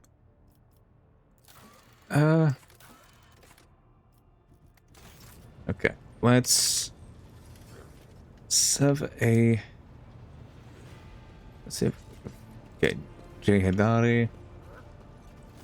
You are spoiling Okay, me with this. see you later. Oh. Nope. Anybody else has... Everyone seems to have said everything they wanted to say, seemingly. So let's go speak to Abelard, because he might have something to talk about. How are you feeling? Indeed they have, Lord Captain.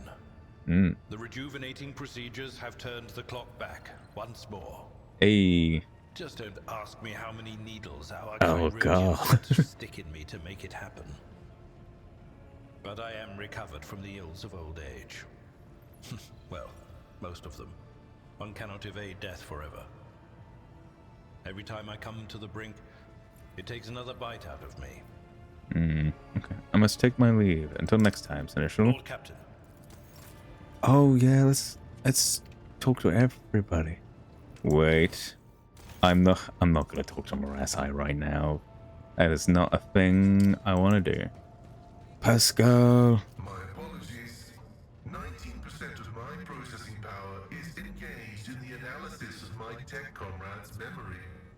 My response time may be longer than usual. Have you found anything out? The data is scarce. His identification code is the same as mine, and his memory contains data confirming that the assassination did take place. Unfortunately, some of his memory was damaged by pulses broadcast by his battle harness. I can assert with some confidence that he was who he claimed to be, and that he served the Deus Mechanicus earnestly and eagerly. Okay. My study of the minds of the tech comrades, Abel, Tarsus, and Demence, has revealed an anomalous similarity between the patterns of damage their memories sustained. What I attributed to cognitive idiosyncrasies, synaptic damage, and the distortive action of scrap code may be the result of a different kind of influence. The Okay. undecryptable data fragments in their memory arrays are mysteriously symmetrical. He gave off the impression of a paranoid madman. Notwithstanding his permanent state of agony, he was not cognitively dysfunctional. His desire to immediately destroy the object he had deemed profane was partly dictated by his engrammatic augmetics, which were receiving imperatives from his battle harness. Okay. In light of the oddness of our matching identification codes, I find merit in his hypothesis as to the existence of a clandestine malevolent agent or conspiracy operating inside our fraternity. Okay. Who do you think was behind the No assassination? data available. I will hypothesize that the assassination was instigated by an enemy of the blessed Amanat's doctrine. Okay. I accept the possibility that the assassins were targeting me, only to be led astray by Tarsus's and my own identical identifiers. Okay. I am concerned about the fate of Archmagos Amanat. According to Opticon 22, he went missing in the wake of the incident on an Arc Mechanicus, the Hermetico. Information about that ship and its perishing has been purged from the archives. I accept the possibility that the incident on the ship, the concealed data, and the assassination have all been part of a single conspiracy. Alright. Are you not surprised that Amanat's words had such an effect on Opticon 22? I was not knowledgeable as to how popular Blessed Amanat's teaching was in explorator circles. The Cognizance fleet is massive. His ideas might have found a larger following on its periphery than in the Mother Squadron. Has it ever occurred to you that all the events may be part of Amanat's plan? That is a valid hypothesis, but not a very likely one. Okay. Its truth value is irrelevant. Damn. It does not contradict the necessity of establishing the fate of Archmagus Amanat. Amanat was a believer and he caused a schism. Tarzas was a believer and he turned into a zealot. Faith can be dangerous. Of course, faith is dangerous. Faith is the prerogative of the spirit, and a spiritless mind is an enemy of all existence. Okay. Without faith, Yeah. there is no meaning in anything, no Oh. point to any aspirations or limitations. But faith can take different forms. That is true. Yeah. The form of prohibitions established by unknown elders. The form of an audacious violation of those prohibitions. The form of following dogma or of schism. The form of following the cycle or of discontinuing the cycle. In a system with two courses of action, schism is inevitable. And only one of these paths will be true, as truth is discreetly separate from untruth. Pascal's visor seems to almost pierce you with a glow. Did Amanat believe the elders to be in error? Amanat did not reject any one specific prohibition, but found their cumulative effect to be oppressive. Okay. The system of rigid limitations had confined seekers of knowledge to a circular track, spelling doom for the thinking mind. And that cycle of repetition had to be broken. That was why he was dubbed the Messiah of discontinuing. Only a fool would find no flaw in the creed, but true faith lies in not looking. Only a fool would find no flaw in the creed, but true faith lies in not looking for flaws. My faith is more than a mere set of rules. It consists of ideals which sometimes come in conflict with dogma, and I have been given the gift of will to set the dogma straight. The Omnissiah has bestowed upon us the supreme mission, the quest for knowledge. The fact of its existence confirms that reason is yet to comprehend and quantify the universe in its entirety. This precludes the existence of any prohibition that could be considered universally relevant. All limitations need their exceptions, yet exceptions belie the inviolability of prohibitions. Pascal's voice takes a thoughtful tone, and its otherworldly might peters out. Perhaps you will be able to find out more eventually. Continue my research into the Blessed Martyr's memory with all due reverence. Very good. May your labors be effective and fruitful. I don't mind talking to Pascal. He's pretty neat. He's a pretty good guy. Cassius spoke to Argenta. She had nothing to say. I think if we go back in, okay, no, that's still there. Okay. What's okay? What was there was? What was that? Okay. Okay. So Incendia has declared war with Caligos Winterscale, and but Caligos is just saying okay, but Incendia's lost her homeworld. Xenos are attacking everywhere. Shit's going on everywhere, and in all honesty, I don't have a true understanding of what's going on in the world. But what I do understand is the fact that all this shit's been going all weird, wacky mode. Oh, Conquer, a brave merchant ruined by his competitors intends to attack Calais.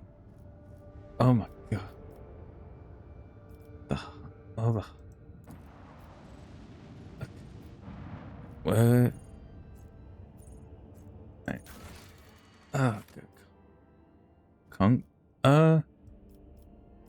Weapons. How much weapons do we got? Yeah. You know what?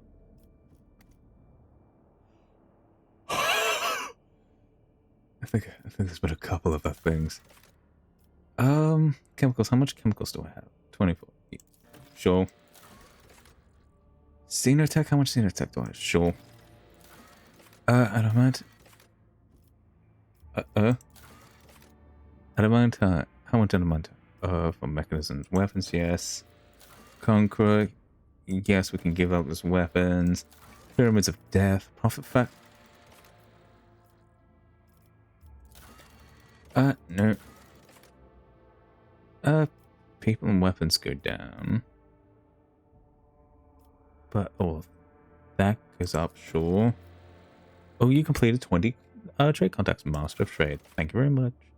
Last deal for people, sure. Provisions, yes. We don't need that many provisions. Profit factor for chemicals. No.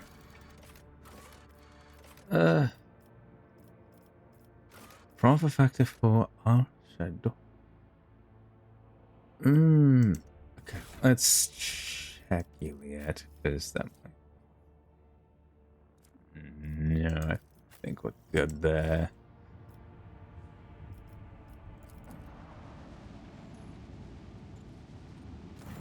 Ooh, Lord Captain, we have established a Vox connection with the Captain of the Heartless. He says the ship and her crew serve you faithfully while protecting the Dynasty's trade vessels.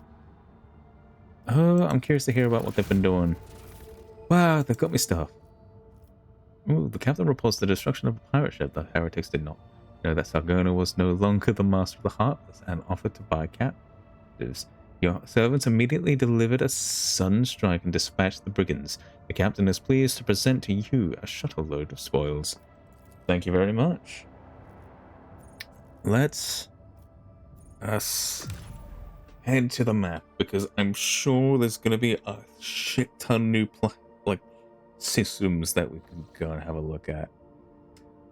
Alright. Alright, there's a lot to look at here. There's a few things over there. Go to tomorrow. There's a Dargonus. Ooh. That's gonna be a special thing. Okay, I can't move.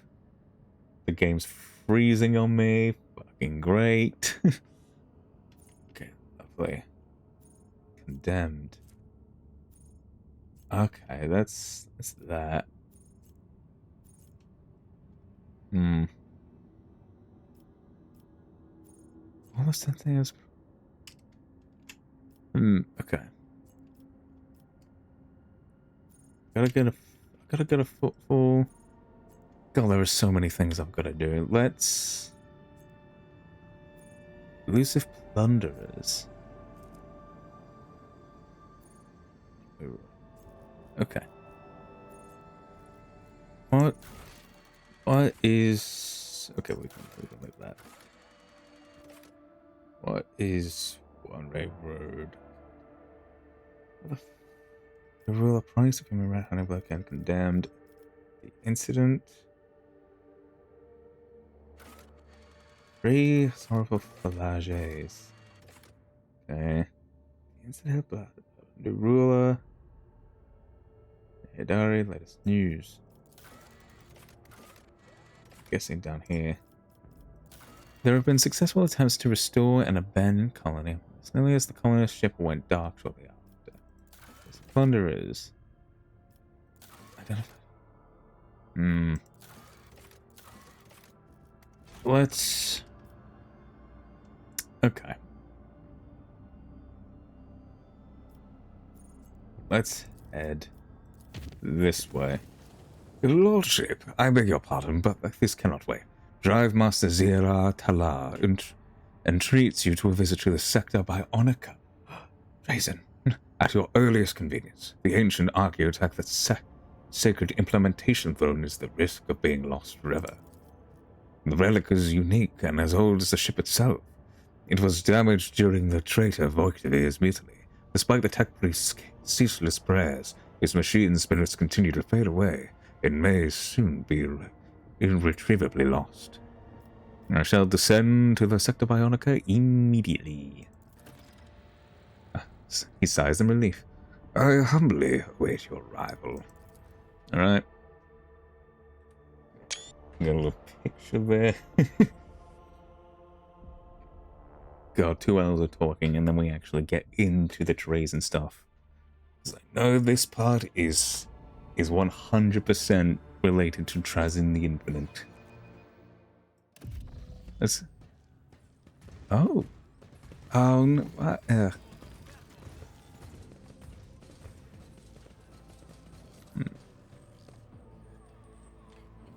Alright. The implementation throne is majestic in its antiquity. The metal bench surrounded by the countless interjectors, manipulators, and vidscreens leaves no doubt as to its purpose. The very nature of the machine is designed to transform living bodies by fusing them with the blessed iron. Even to the naked eye, it is clear that the machine is ailing grievously, so manipulators' segmented tubes hang limply, bleeding pungent, while the dusty lumens are the only dip illuminated as the tech priests try to revive the relic. Each swing of their senses, like pendulum, ticking down the moments until the throne's untimely demise. Your Lordship, thank you for gracing the sector Bionica with your presence. You are already acquainted with Drive Master Zira Talar. It is she who has been tending to this ancient relic. She is here to convey the wretchedness of the present position. Ooh, okay. The tech priest slowly extends her mechadendrites, twisting them in an intricate gesture of greeting.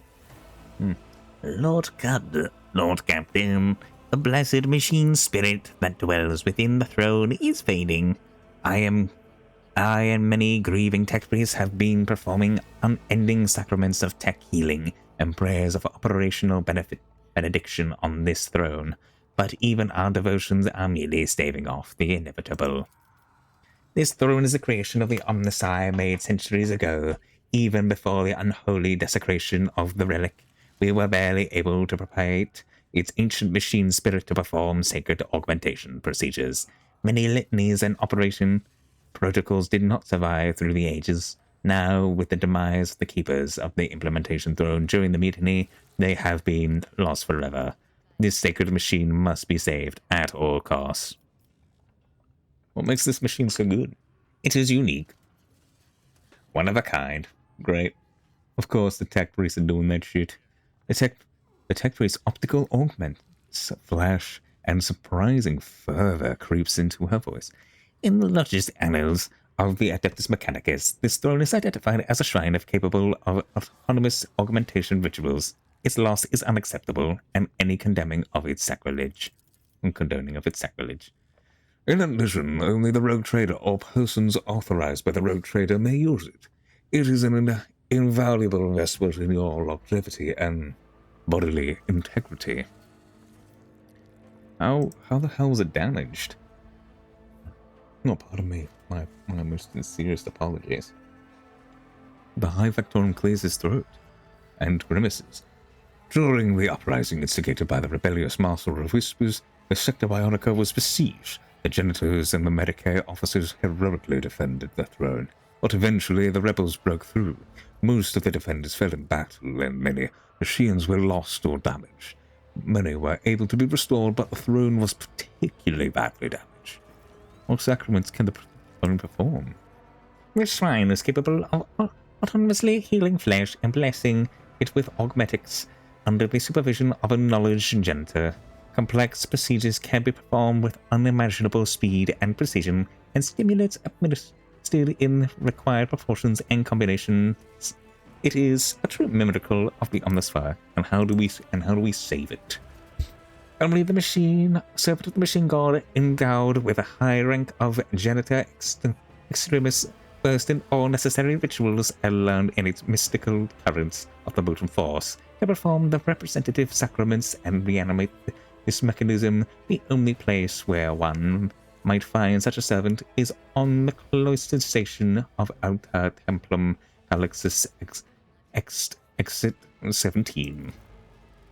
To the best of my knowledge, the cloister Mistress Talar is referring to is located in the Farabundus system. Its denizens are not well dispersed to communicating with the laity about it. I am willing to leverage every diplomatic connection I possess to gain an audience with the Cassation's clergy.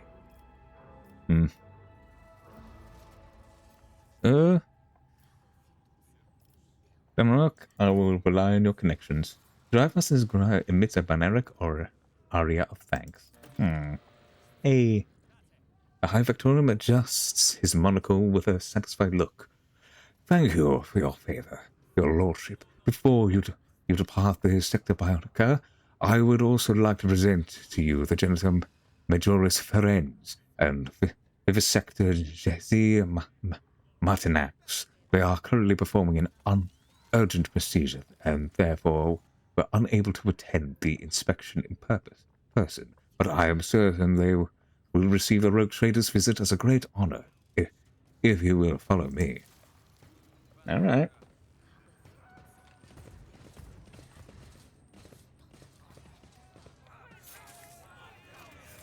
Oh.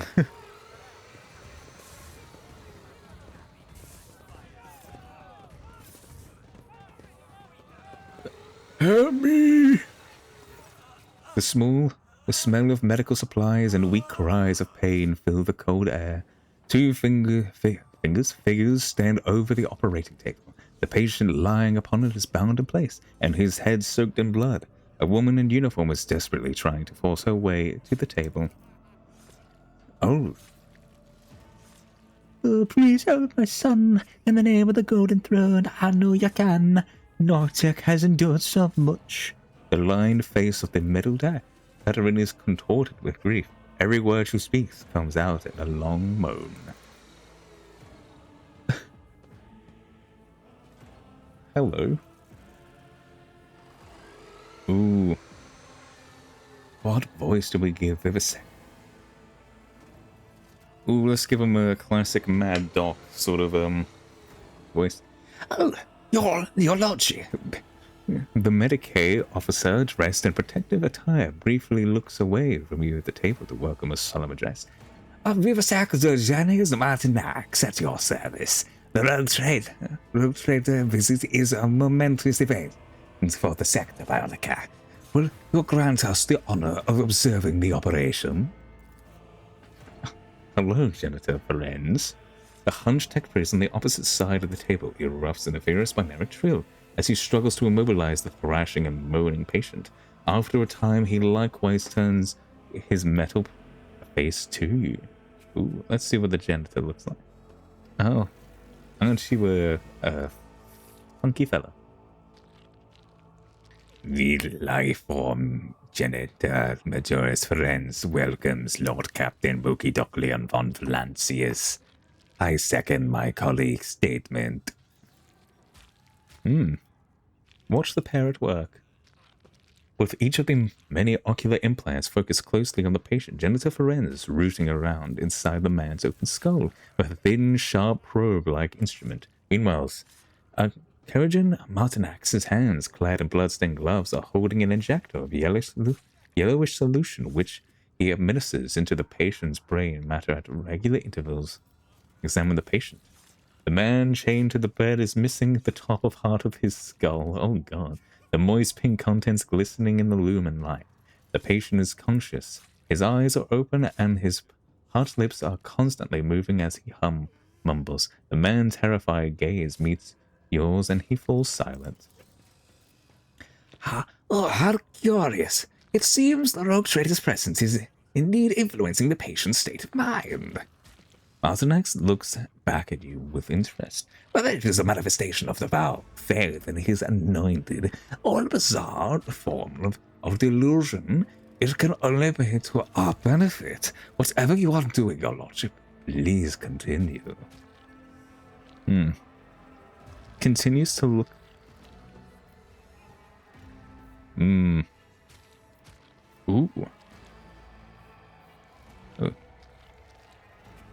Ooh. You know what? Your mother is here, agnostic, and she is very worried about you. Hold on for her.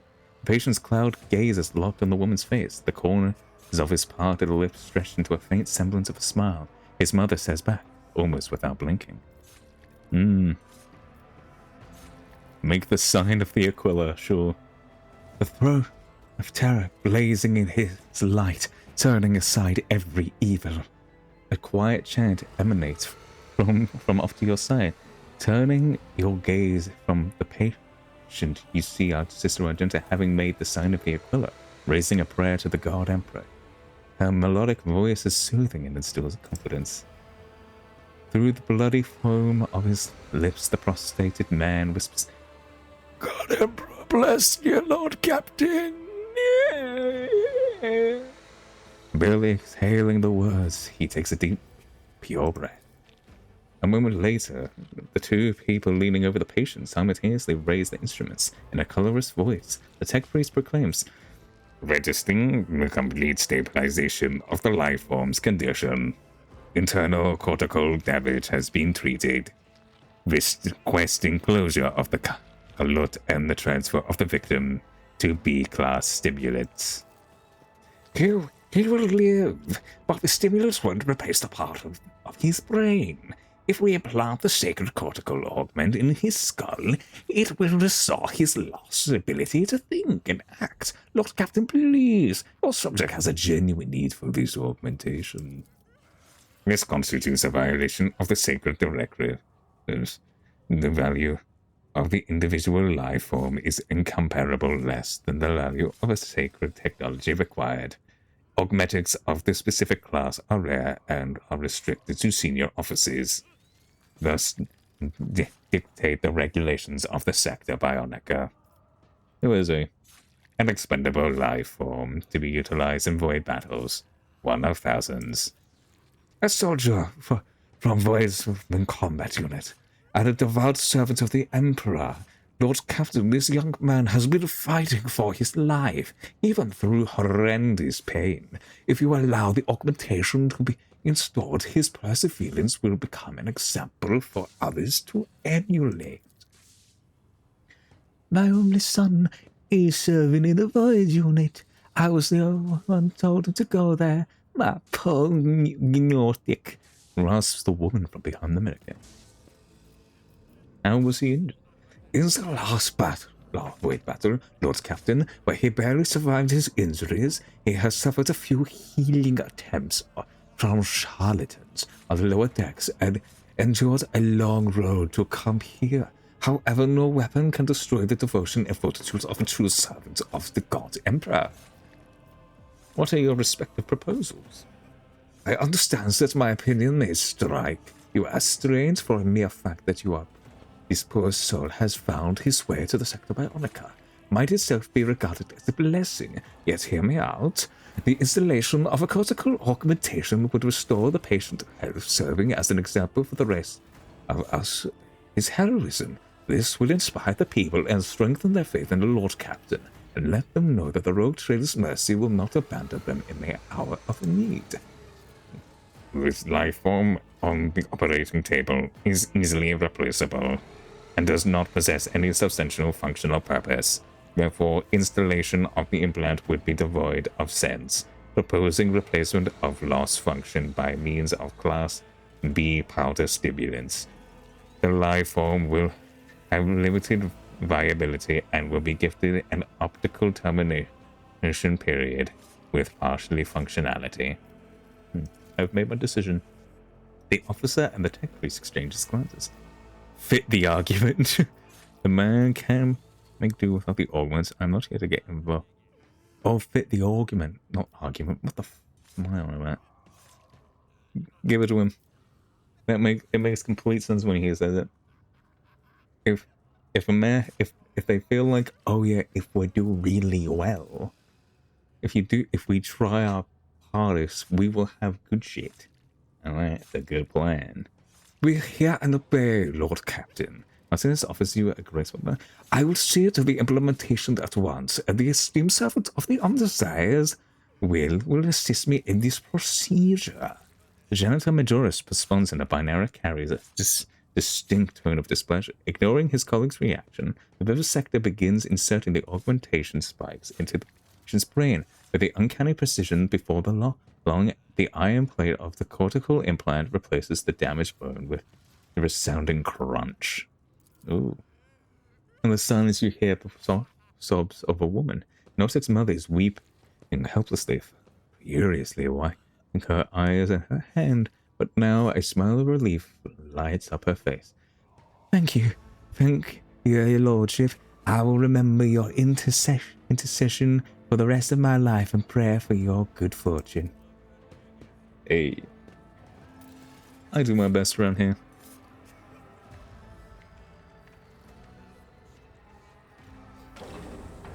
Ooh.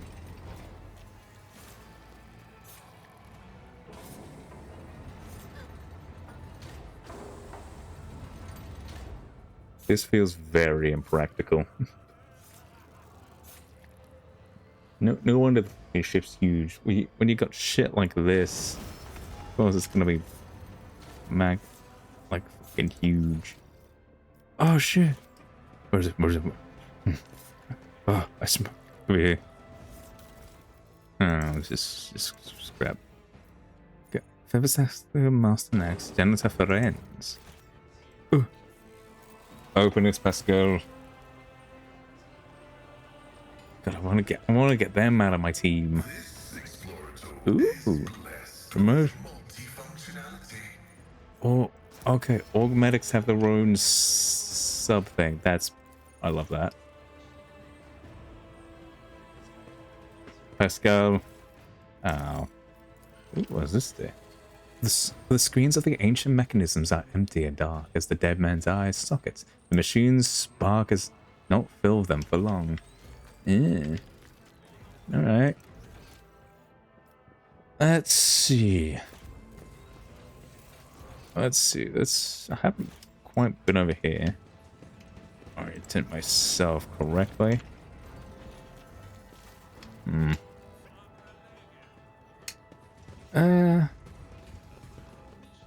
Generator friends. Let's see what you've got to say. Tech stares at you with a single visor amidst a tangle of metal and wires. The boxcaster replacing his mouth hisses, scanning life form. Visage registered. Welcome to the Sector Bionica, Lord Captain. You will be received by the Janitor Majoris Ferenz. The tech priest turns you and suddenly realizes that he was standing with his back to you. The front of his head is covered in blinking visors.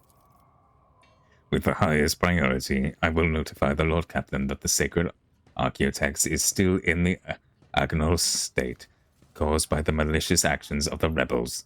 The functionality of the Sector Bionica is limited. The life form Major Janitor Majoris Ferenz humbly awaits your assistance in purifying the reliquary mechanism. Why do you care so much about curing the Ferenz sickness? Deep bass notes carrying genuine reverence rumble in Ferenz's hiss. I am inclined to conclude that the Archaeotech augmentation machine harbors a spirit that blesses all things around it with grace of the Omnisire. The janitor sweeps a mechadendrite over the space around him. Its nodes and pistons are filled with the wisdom of the machine god, unfathomable to humbler depths. and if entropy consumes the spirits entirely, such wisdom will be lost.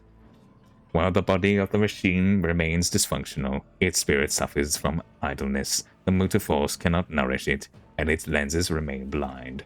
Litanies and rituals keep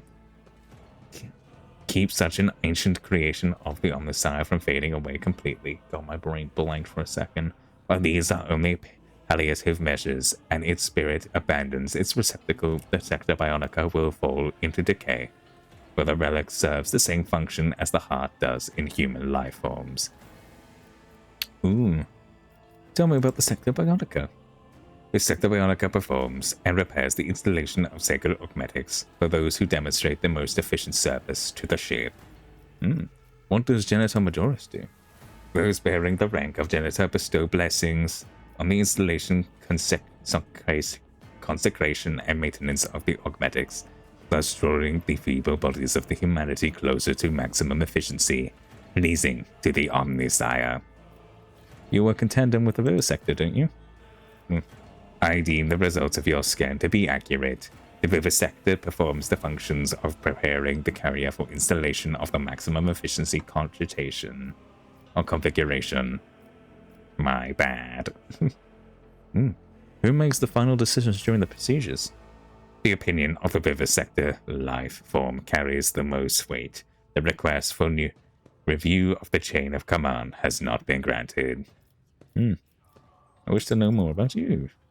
Given your inability to conduct a scan, I will respond to a limited set of inquiries.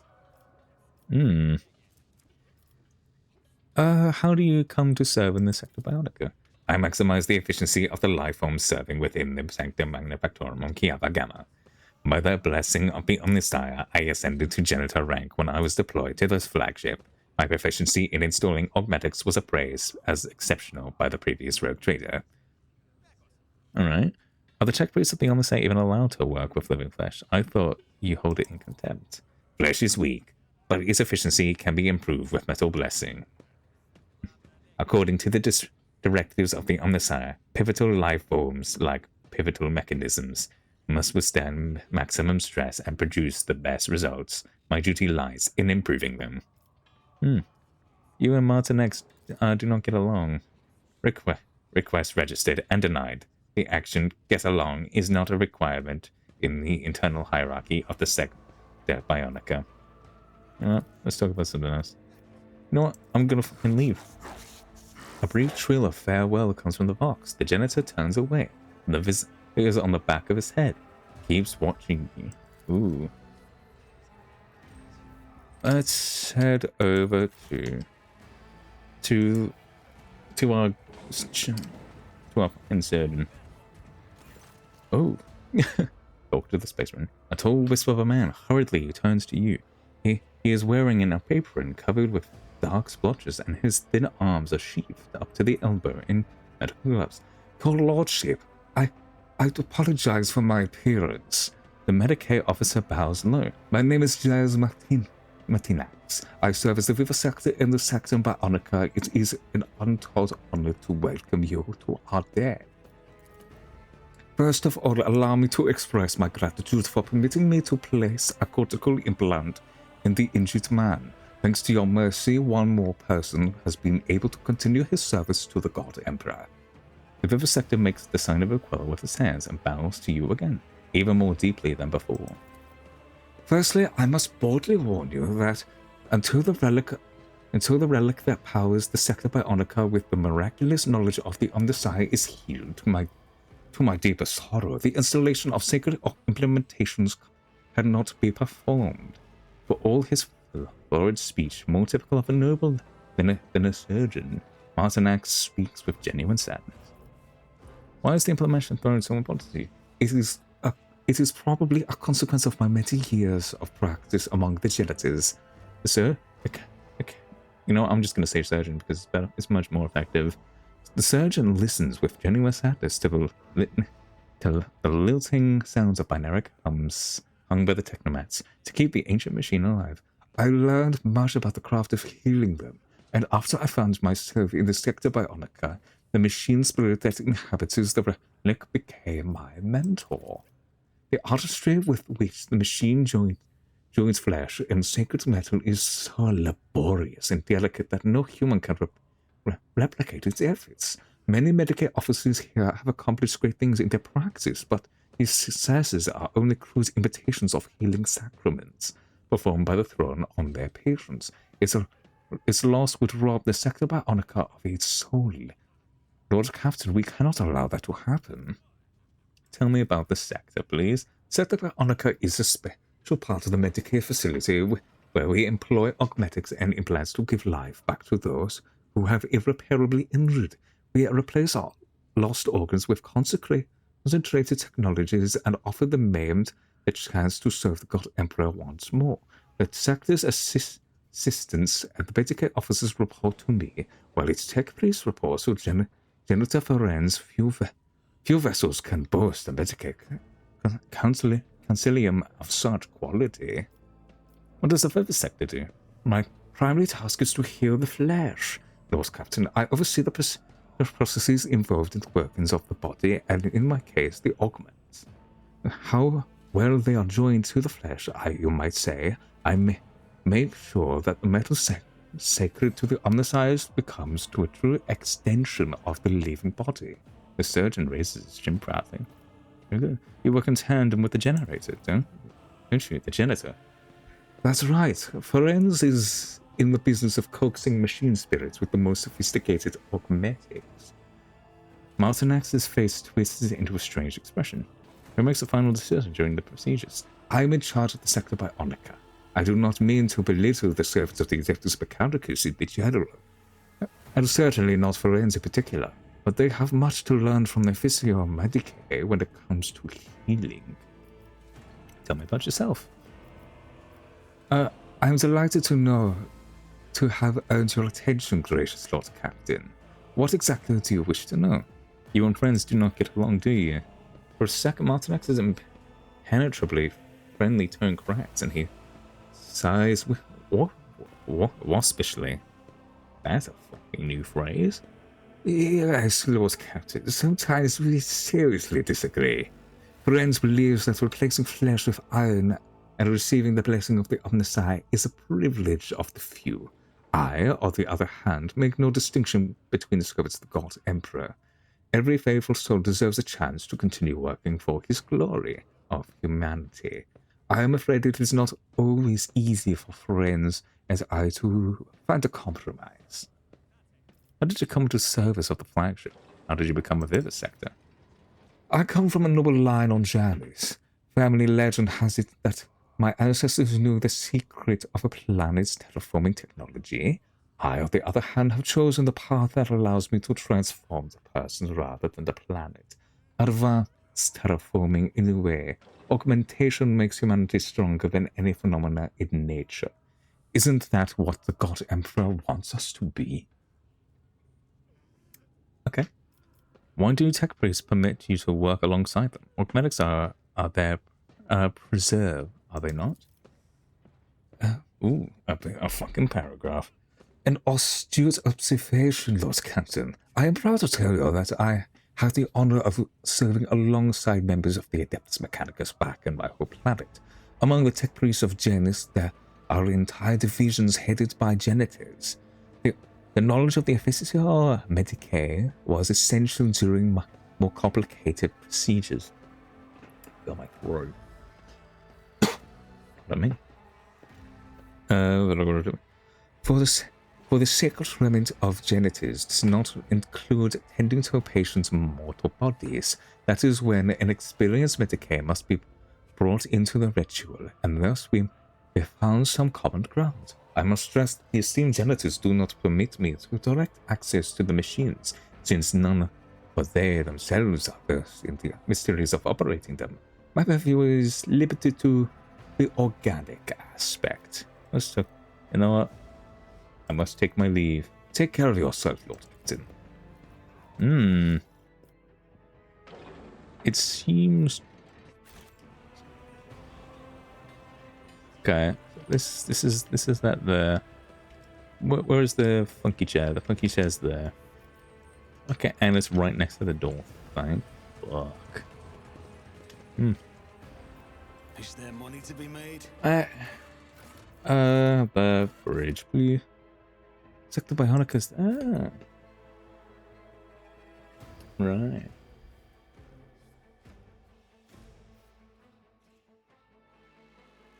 Interesting indeed. So we've already got the beginnings of the Trazen quest line. It doesn't seem like anyone's new. Let's, you know what? Let's just save the game here. Because I have the slight presumption that I might get a trapped in doing something else. Oh my god. Okay, Lord Captain, there is an emergency at the officer's deck. Numerous victims loss of communication. The voicemails are report void. Warp voices filling the compartments, but this is not a warp breach. This is the Xenos you took aboard at Janus. He has gone mad and went on a rant. Fuck. I have two fairly reliable witness accounts. According to one of the Xenos, assaults of the crew members gutting and seeming random, and the other claims that the survivors who barricade themselves in the adjacent compartments, the enforcers managed to isolate the raving Xenos in a dead end, but they have been unable to pacify him so far. What will your orders be? Such are the consequences of ill-considered actions born as of the lack of faith in the God Emperor's lords. I am ready to stop the accursed Xenos' rampage personally and repay every life he has taken. Why am I not surprised? Heinrich's voice is oozing with poise. Rogue trader, we cannot bring back your subjects, but I will gladly aid you in disposing of the rabid creature before it mauls even more people. Oh, the Vox Channel relay is a thin sigh, full of realization and pride? Ellen Tark, I know what reason behind Marasai's madness is. Please, I must accompany you to the compartment. I will help you deal with the Dark One. Iliad, explain. Do you remember what happened during my first voyage aboard your ship? When I found myself beyond the veil, the servants of She Who First descended upon the fragile shell that is protecting your vessel from side horrors and managed to break through. The soul of the Eldari shrines like a beacon in the night, drawing the gaze of Silent Thresh and stoking her thirst. The ways of Asiyan keep us safe from her claws, but the Dark Ones never sought to restrain their desires for excess and pleasure in the order to acquire at least some protection against our eternal enemy.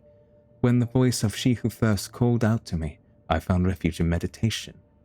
I think Marasai started feeding his withering soul instead of using the only method he knew. Yeah.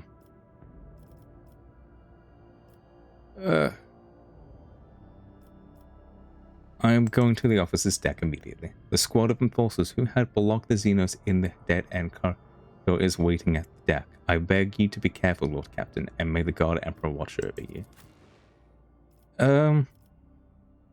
You know what? Sure. If it doesn't provide me with a pause spot, I might have to do that bit again next time, because we are running dangerously close to the end of stream. Okay. The very first walk. Okay. Save the game. Okay. That's...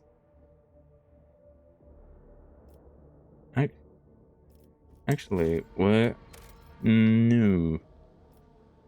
We're gonna look at it because of the game.